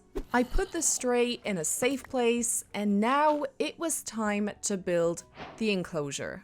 I covered up the ground with snow, and then I collected plenty of ice from the ice spikes biome and built some custom ice spikes. I also went to get plenty of sand because I was going to make all the walls with glass. It started raining, so I went to get the stray and he was so annoying to bring back. No, where is he? Gary! Gary! Come on! And when we finally arrived at the enclosure, this happened. Even after repairing all the damage, I'd forgotten a bit of glass and Gary got out and almost burned to death, which freaked me out because I almost had to do everything all over again. Now we're going to do the cave spider. So first of all, I went over to the mine shaft to bring back a cave spider. Once we arrived back at the zoo, I put her in a little boat while I built the enclosure. So I did something similar to a mine shaft, but to add a bit of contrast to the stone, I added a bit of podzol, path blocks, and I actually used some spruce on the ceiling and on the walls. I then brought the lovely cave spider in and I named her Flurb. And to be fair, I think it's one of the best names I have found in this video. So now I think we could move on to the wither skeleton. For the enclosure, I'm going to start off with a netherrack base, and then I'm going to build a nether fortress type platform that looks like a cross. At one point, there was a thunderstorm, so I kept an eye out for a charged creeper, and suddenly a skeleton horse spawned. I immediately decided it would be awesome to add a skeleton horseman to the zoo, so I managed to trap one in the slime and magma cube enclosure. I put a name tag on him, and a few minutes later, he despawned. So I guess you can't actually keep skeleton horsemen, only the horse. After all this excitement and then the disappointment, I decided to head over to the fortress to get the wither skeleton. And now all I had to do was simply lure the wither skeleton all the way back to the portal without him hitting me a bunch of times, and then bring him over to his enclosure. Now we're going to do the charged creeper. So either you're lucky enough to get a creeper that got hit by lightning, or you can get a trident. I decided I would go for the second option because I really wanted to get a trident anyway. After killing dozens and dozens of drowned, I finally got the trident. I got it! Oh my god, I'm so happy. The trident was in a really bad shape, so I brought a mending book from a villager, and later on I also got channeling and loyalty. For the enclosure, I did something similar to the other creeper enclosure with moss, amethyst blocks, and I added an azalea tree in the center. I then lured a creeper over and put a name tag on him. Yeah, I guess I had to get another creeper. While I was waiting for a thunderstorm, I started working on the next mob, the Guardian. First off, I had to find a Notion monument. So I'm going to trade with a cartographer until he sells me the Ocean Monument map. Now, funny enough, I followed the map, but came across a Notion monument before finding the one indicated on the map. So yeah, it was a bit confusing that the villager gave me a map to a monument that was super far away from my house. So yeah, these villagers are a bit sus, I have to say.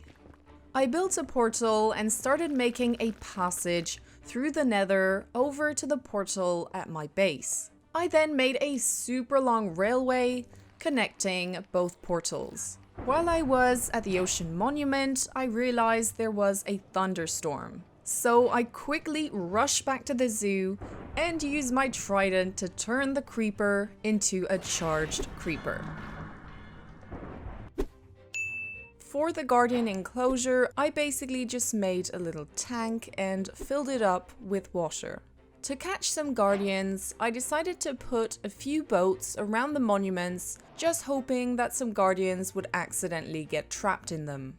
I also started dropping a lot of sand all around the top of the monument in order to remove the water and get to the Elder Guardian. I had obviously brought a friendly mushroom cow with me for removing the mining fatigue with her milk. Soon enough, I noticed that some Guardians had gotten trapped in the boats, so I went to get one.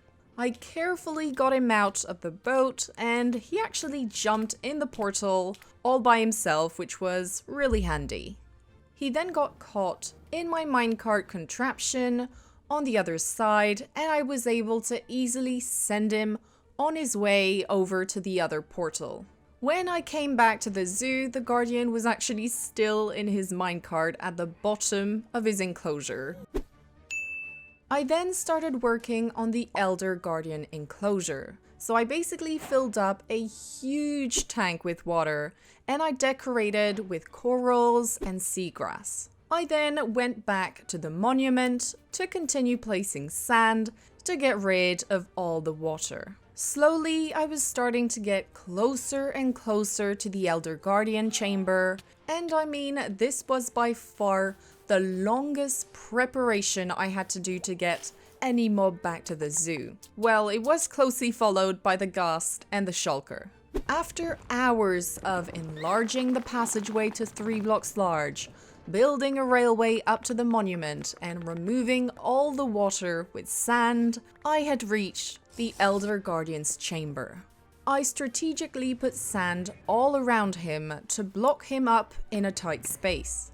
I then somehow managed to trap him in a moving minecart and got him on the railway. And trust me, my heart was beating so fast. It was such a stressful moment. Like, getting animals in a zoo is nothing compared to getting monsters. I mean, oh dear, what was I doing? I was delighted to see he got into the minecart as planned, and I sent him on his way and followed. I had put a bunch of activator rails outside the portal leading to his enclosure so that he would be released from the minecart and could swim around his enclosure freely. I then went to get the Guardian out of his minecart and I collected plenty of prismarine blocks to decorate the outside of the Guardian enclosure.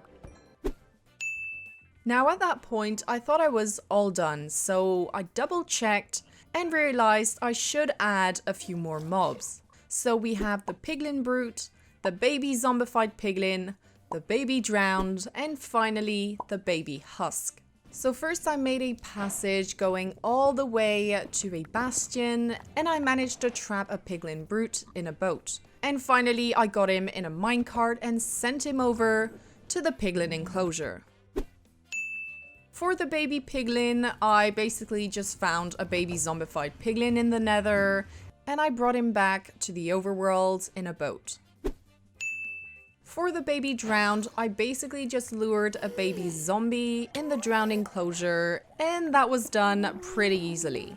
And finally, for the baby husk, I spent a few nights in the desert waiting for one to spawn, and when I finally found one, I brought him back to his father.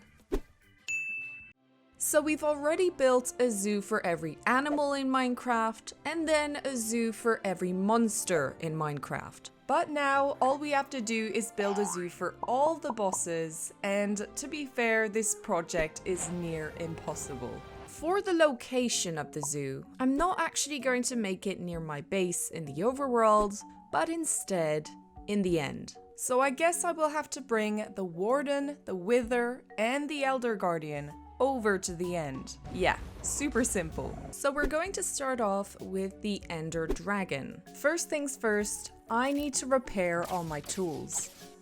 Now we're going to build a slime farm to get slime blocks as well as sticky pistons for moving the dragon.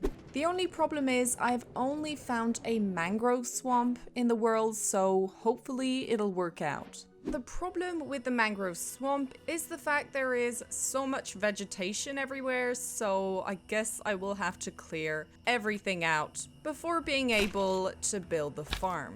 And guess what I'm going to use? The flint and steel, obviously. To be fair, I am feeling a bit bad for the frogs because I am destroying their habitat. I mean, thankfully I built a frog kingdom in episode 2. Like that, they can forgive me a little bit because it's pretty cruel what I'm doing. And now let's flatten out the area for the farm. This part was actually quite handy because I was collecting resources to build the farm by simply terraforming. Once the area was flattened out, I started building the outline of the farm out of dirt.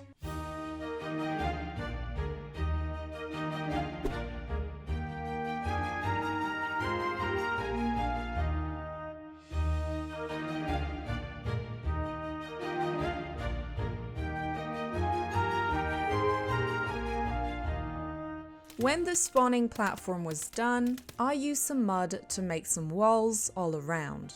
I needed a light source that was bright enough to prevent most mobs from spawning, but not as bright as torches, so I decided to use some glow lichen. I went to get some in a cave, and then I multiplied it using a bunch of bone meal.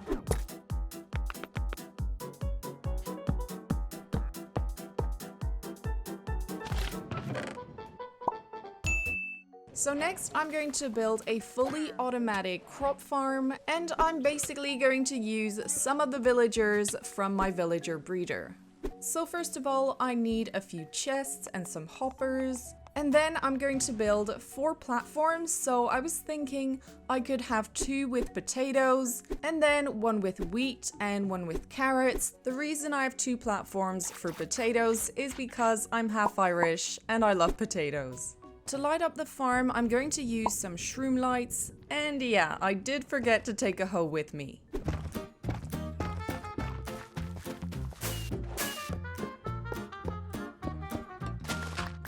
Now that the farm is all set up, I need to bring over the villagers. I'm basically going to make a simple railway, get the villagers out of the breeder, and then I will send them over using a furnace in a minecart. Do you know what? I'm actually going to add a few beehives and plenty of flowers all around, like that the crops grow a little faster. Now all we need to do is extend the sugarcane farm because I need a bunch of fireworks.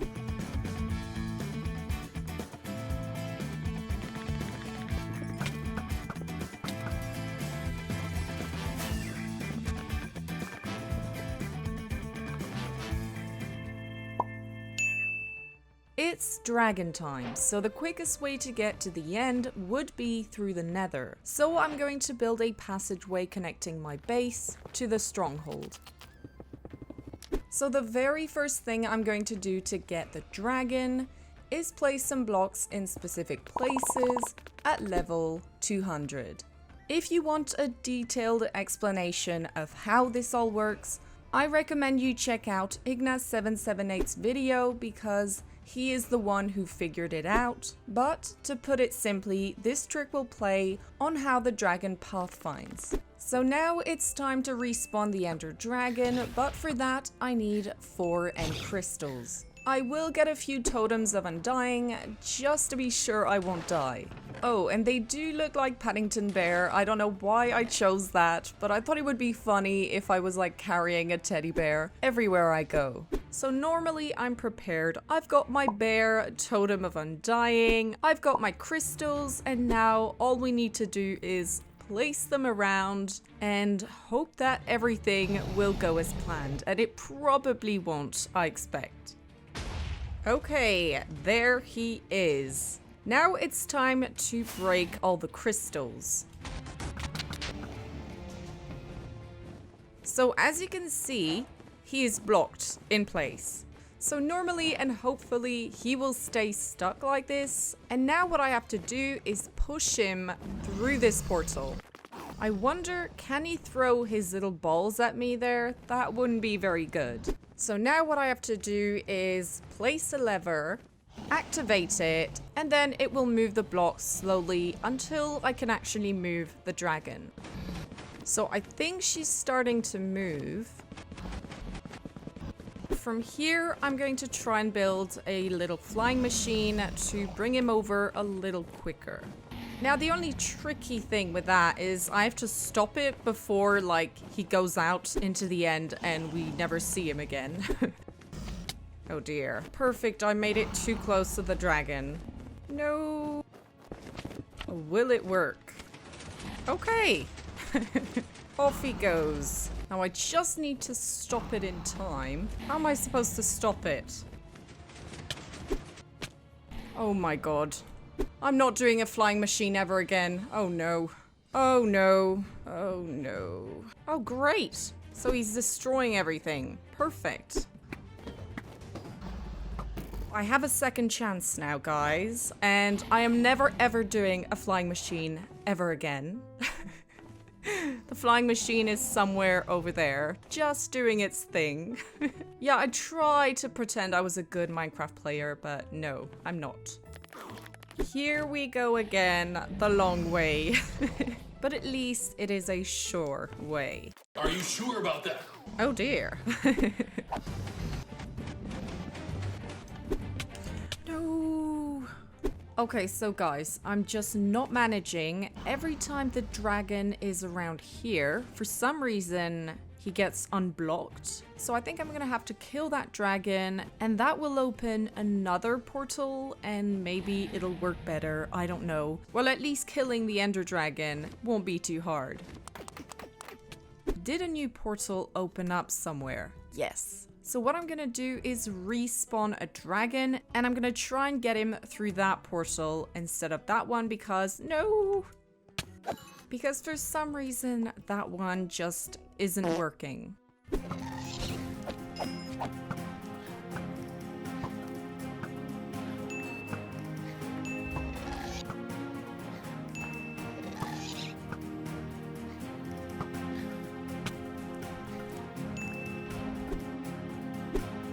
Well, I guess it's time to try this all over again.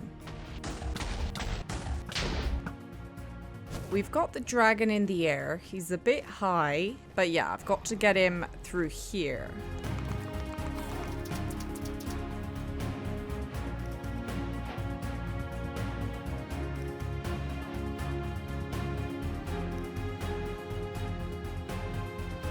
Oh my goodness, guys. I think I have finally managed, and look at the state of the end. I have been working for hours on this. So yeah, basically I have to hope that the game realized that the Ender Dragon is missing. Okay, perfect. We've got one. So all I need to do is kill him. I mean, he looks a bit like a fly.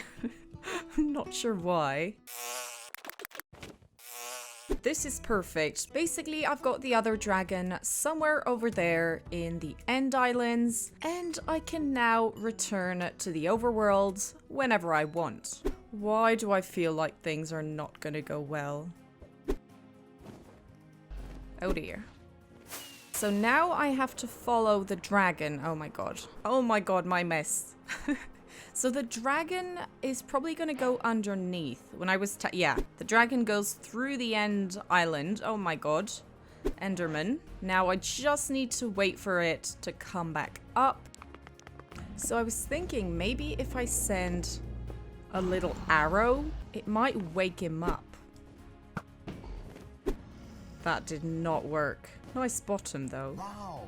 As the Ender Dragon wasn't in the way, I removed all my mess from the island, and as I was about to finish, the dragon decided to resurface.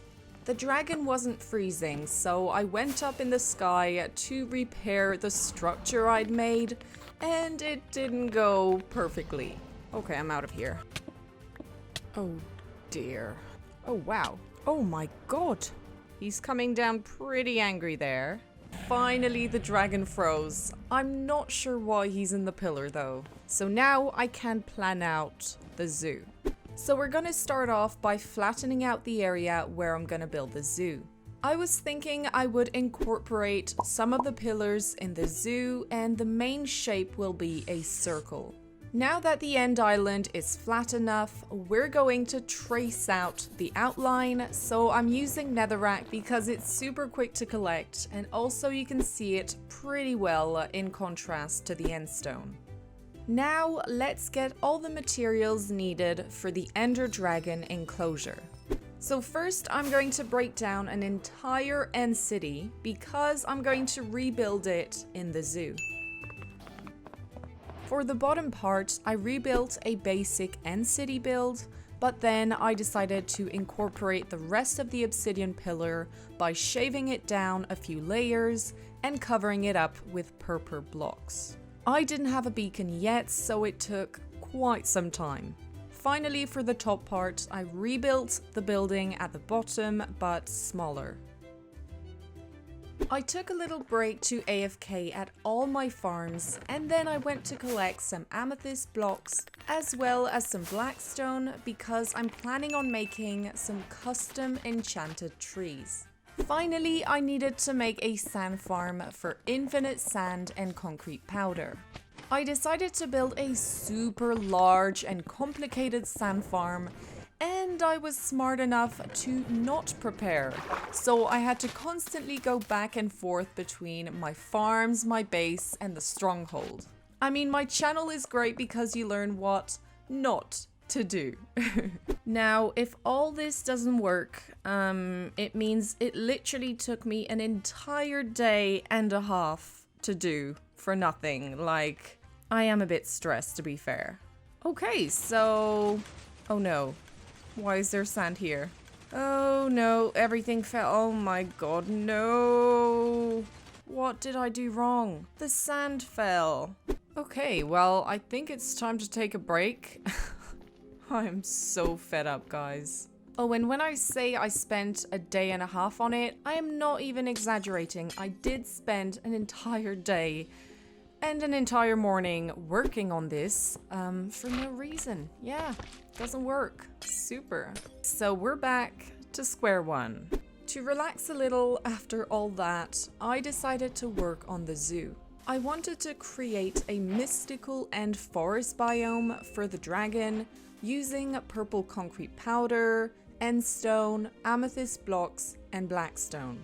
So for the tree, I'm going to use some blackstone for the trunk and some amethyst blocks as well as purple stained glass for the leaves. So we're going to start off with the trunk. So if you could move away. So now that I've got the trunk done, we're going to work on placing loads of amethyst blocks for the leaves. Okay, so I'm quite happy because it is doing the effect... oh, I need to place a few blocks on top, but it is doing the effect I was imagining, like kind of a magical, mystical tree. Now I'm going to add a few glass blocks all around, as well as some crystals. And now I'm going to add the final touch to really make the tree look quite magical. So yeah, here is the finished result of one of the trees. Now I'm just going to add a few all around the place, and then we will work on more vegetation for the enclosure. Of course, I didn't give up on the sand farm, but this time I went for a very simple design, and guess what? It worked. So lesson learned, always go for simple farms. Now that I had unlimited purple concrete powder, I was able to finish the dragon enclosure. To create a smooth transition between the concrete powder and the endstone, I added some endstone brick slabs all around with coral fans, amethyst crystals, and purple slabs for extra detail. So now we're going to go collect some more amethyst and purple blocks, and we're basically going to turn this other obsidian pillar into an end city tower with a tree on top. Now that the enclosure is done, it's time to push the dragon inside.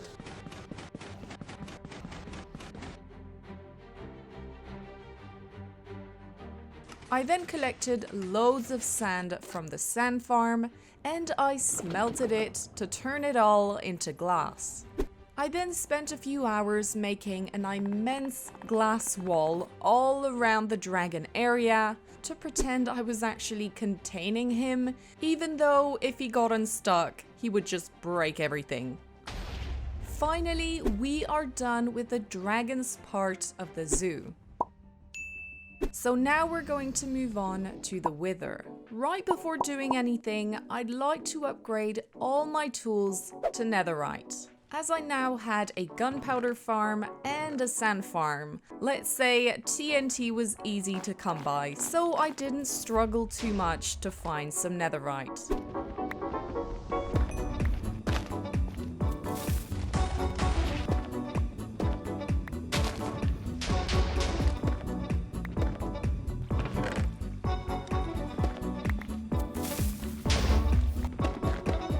I did get into a little bit of trouble with some pigmen, but other than that, things went quite well.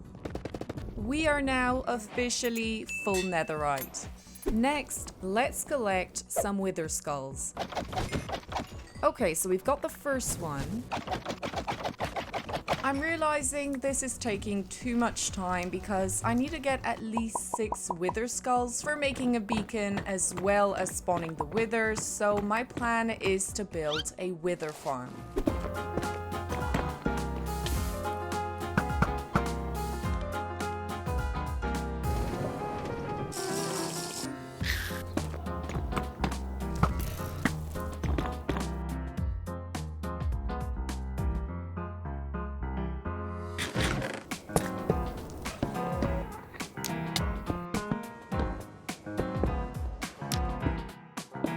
All we need to do now is remove the torches and we are done.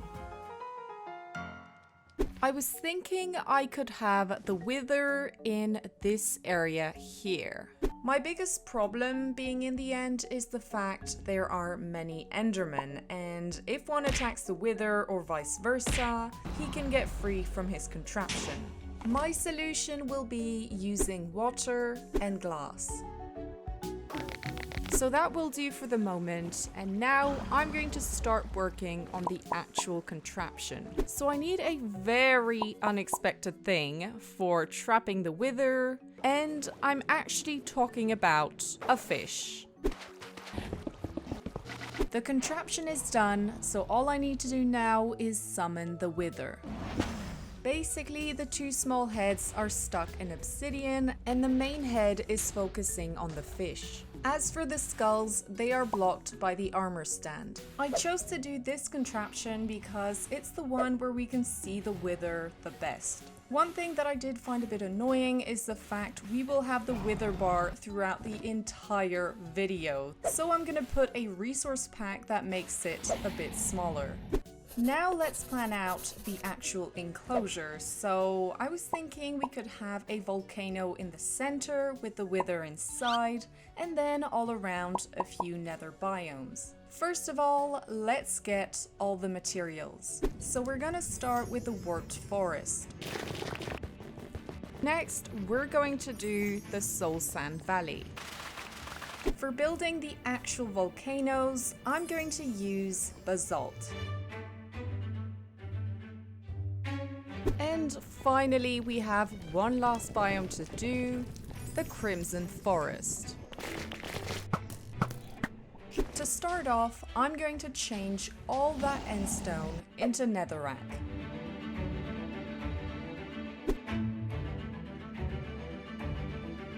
I was planning on mining down some of the obsidian pillars, so I went over to the iron farm to AFK.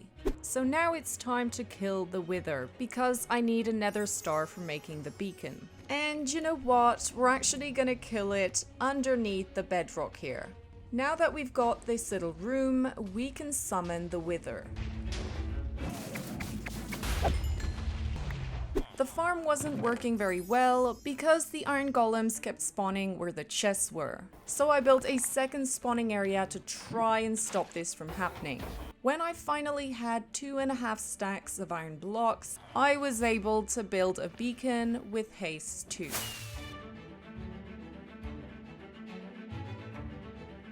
Yeah, I clearly didn't have enough obsidian, so thankfully I got some more. So first I'm going to add a little layer of blackstone around the top. So yeah, basically this is the outline of the volcano.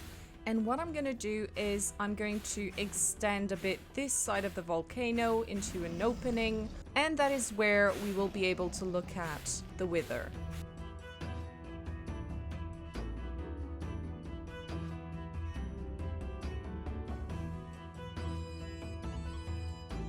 What I'm gonna do now is repeat this process on the smaller pillar.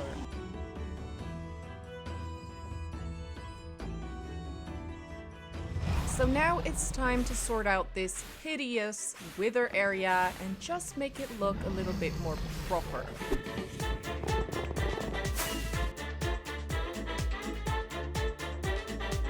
This is what we have for the moment, so I don't want to decorate too much to not risk ruining everything. For the actual lava, I'm going to use some magma blocks and place them going down each volcano. I guess we are almost done. We just need to add all the biomes around the volcanoes. At the front of the enclosure, I will make a Soul Sand Valley part, and then a Crimson Forest going on the side, and finally a Warped Forest going behind.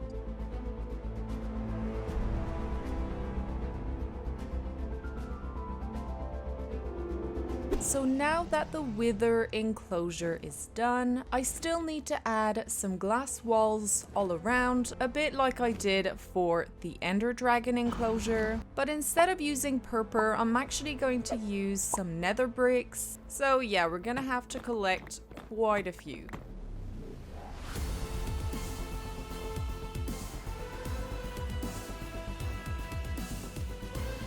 I'm going to leave the sand farm working so that I get plenty of sand, and while I'm waiting, I'm actually going to mine down the 2 obsidian pillars.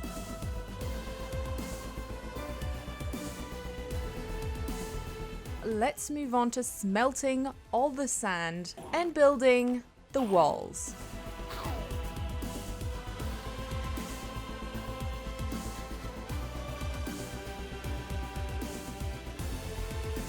The volcanoes just need a bit of lava, and now the wither enclosure is officially done.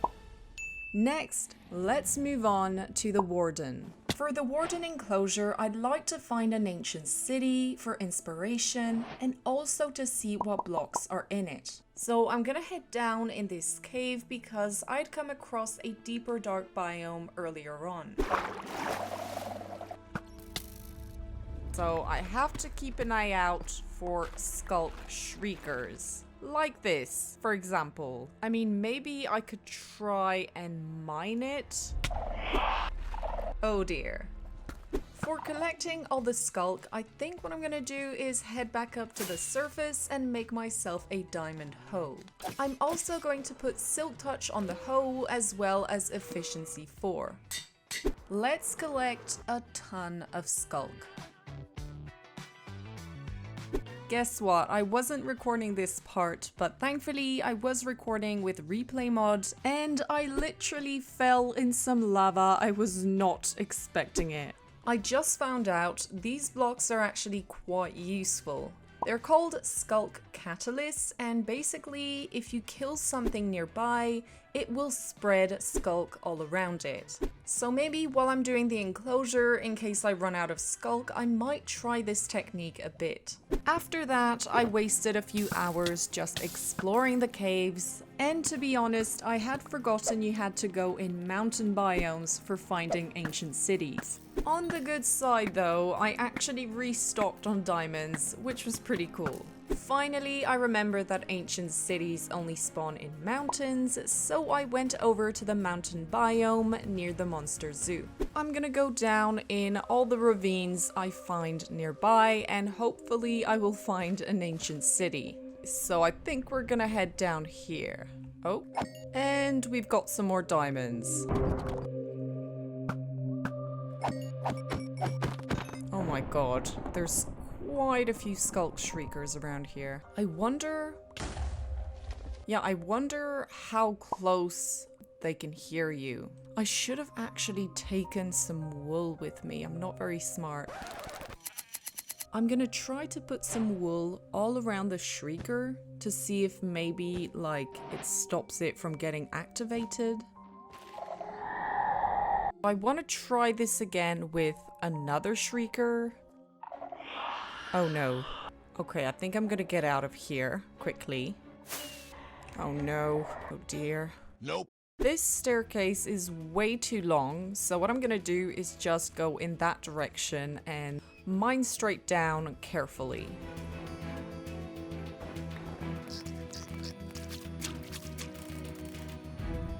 I'm quickly going to try the water elevator just in case I did it wrong. Just kidding. So now we're going to dig straight until we can reach an open cave, and then we'll continue searching for an ancient city. This is good because I am collecting some deep slate for building the warden enclosure. Oh, nice. Oh my god. This is an ancient city. So now I have to be super careful. I'm realizing the ancient city is made up of mainly deep slate blocks, so I could just mine out a bunch of deep slate. There are some candles, some soul lanterns, and loads of different types of deep slate blocks. Oh great, well, do you know what? I'm just gonna break them all. Okay, I'm out of here. Oh, this is scary. Let's do a bit of strip mining for a change. Actually, no. I've changed my mind. I'm gonna be brave, and I'm going to do something that Rake used in his video, and I thought it was really smart. So basically, we're gonna build a trap for the warden.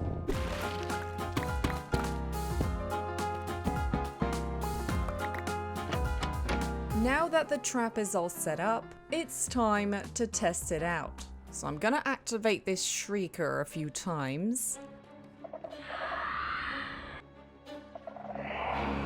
I expect this time is gonna be the bad moment. Let's do this. Okay, it's the right one. So we just have to jump over here and wait. So where's the warden? Oh, there he is. Oh my god, why is it all dark? I think we got the warden. So from now on, I can just make all the noise I want. Let's head back to the end. The warden enclosure will be in this part of the zoo. So to start off, we're going to cover this entire area with Skulk.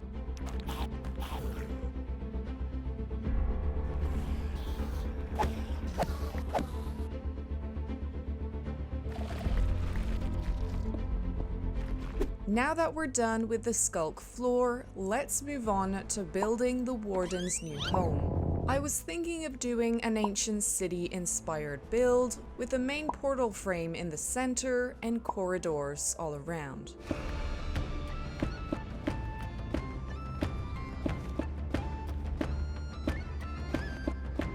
There was this huge obsidian pillar in the center that I couldn't hide in my build, so I had to mine it down entirely, and I timed it. No joke, it took me 2 hours. I needed a name tag to prevent the warden from despawning, so I headed back to the village and realized that my librarian had been zombified, so I cured him and I bought 2 name tags. The name I chose for the warden is Boris. I think it just suits him perfectly. And I also took a name tag for the Elder Guardian that I will name Susan.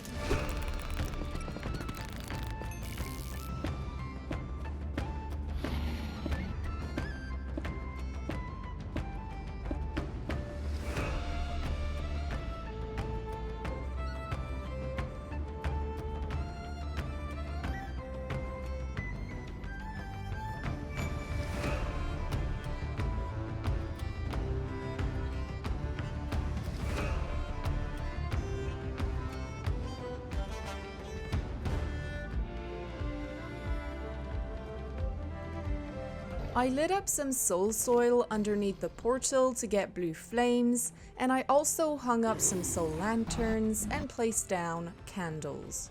I still had to mine down the second pillar, which took me an extra hour. I also used some deep slate to add a bit of detail to the terrain by making rocks and rubble all around the miniature ancient city. My chest area was right underneath the warden's part of the zoo, so obviously I had to relocate all my stuff. As you might have noticed, the bedrock that was at the top of the obsidian pillars is still there, so I'm gonna try and remove it. Oh my god guys, the dragon just flew off. Thankfully when I closed the world, he froze again because I don't want to imagine what would have happened otherwise. I'm gonna leave him where he is for the moment and work on the bedrock, and then I'll go and bring him back to his enclosure. For removing the bedrock, I just have to place some TNT over here and a piston over the bedrock, and then I have to spam click really fast with a piston in my hand, and to be honest, it usually takes me a few tries before I get it right. For the walls, I'm gonna be using Skulk as well as Polished Basalt because there is quite a bit of basalt in ancient cities, surprisingly.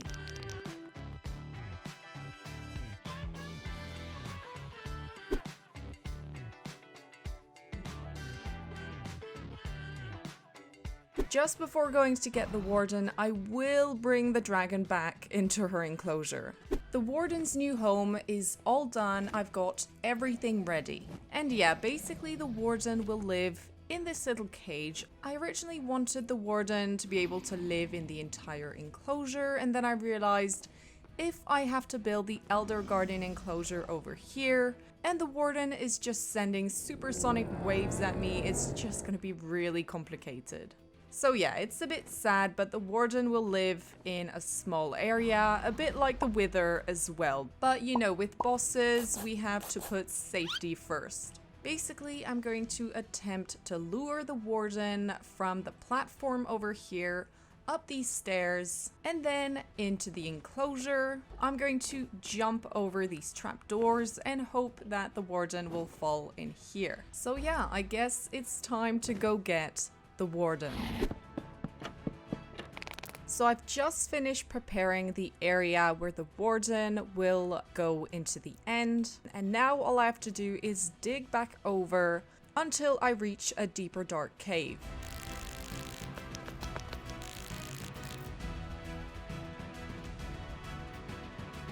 It's showtime, guys. Basically, I was mining around here and a Skulk Shrieker got set off.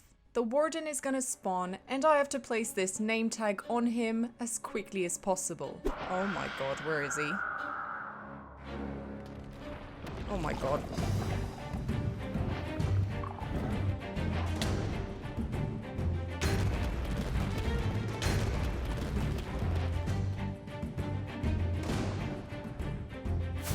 Yeah, the warden, guys. Oh my god, it's just not for me. But yeah, basically this is Boris, my pet warden. Oh dear, he needs an arrow. Yeah, you're a scary guy, Boris. You're a very scary guy. It's time for action. Okay, let's go. Oh my god. Oh my god, and I do not know where I am. Let's take a break. Oh my god, no. He's not where I want him to be. Oh no, and if he blinds me...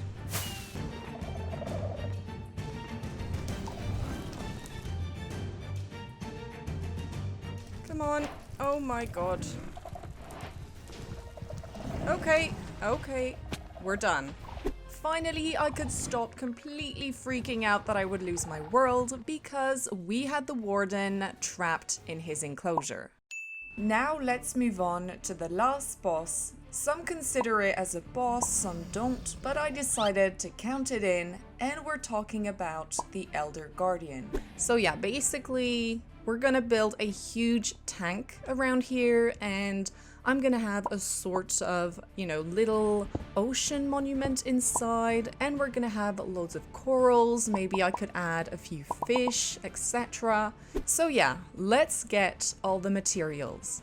To get Prismarine, I went over to the ocean monument I found in episode 4. I needed to stop getting mining fatigue, so my solution was to extract the Elder Guardian from the monument. I used some sand to create an area where the Guardians couldn't bother me, and then I built a railway going down to the Elder Guardian's chamber.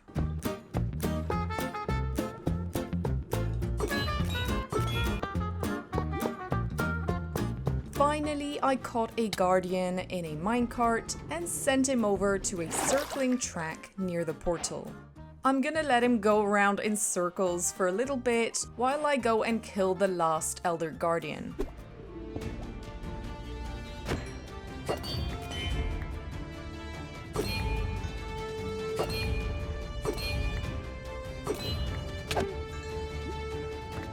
There aren't any Elder Guardians left in the monument, so I'm going to brew some water-breathing potions and start mining loads of prismarine.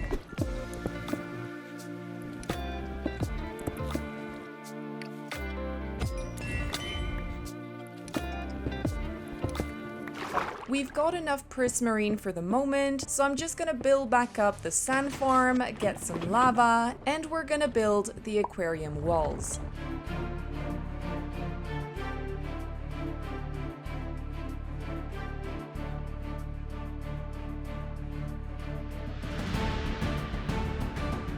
Now that we're done with the walls, I'm going to replace the entire end stone ground with sand.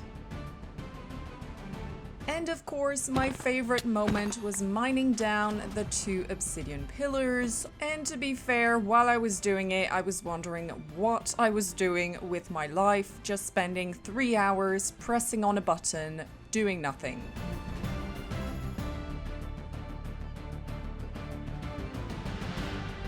For actually decorating the aquarium, we're gonna head over to the coral reef to collect loads of corals.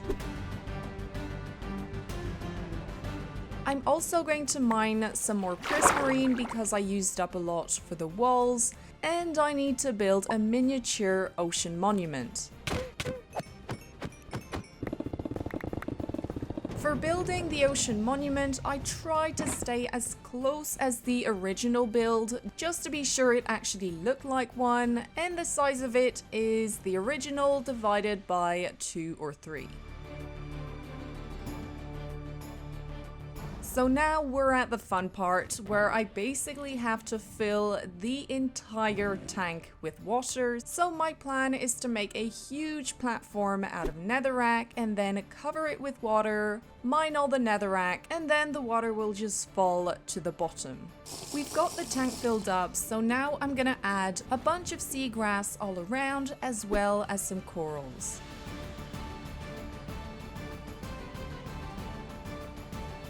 I was thinking to add a bit more life to the aquarium, I could just get like a bunch of tropical fish. I don't know, I think it would just look nice and lively. Here is the finished result of the aquarium, and it's nice to have the fish just swimming around in there. Now we've got to get the Elder Guardian in, so what I'm gonna do is build a railway going up to the top of the aquarium, and then I'm gonna use some activator rails to get the Elder Guardian out of the minecart and into his enclosure. Once the railway in the end was all set up, I went to prepare the one in the nether and made the walls 3 blocks large so that the Elder Guardian wouldn't suffocate. I also dug a huge hole going straight down to the end portal. Everything is all set up, so I guess it's time to get the Elder Guardian.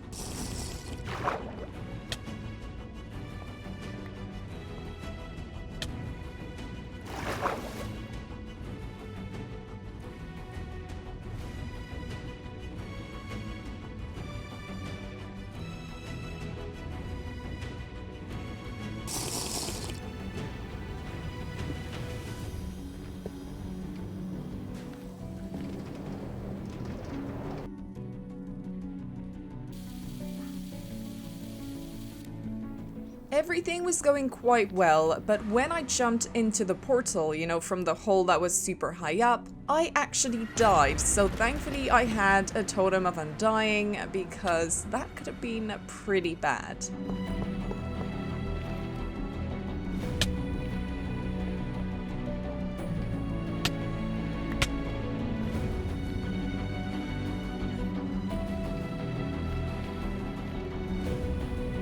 But yeah, other than that, I managed to get the Elder Guardian in his enclosure, And I am so happy that this nightmare is over for good because dealing with bosses is really scary.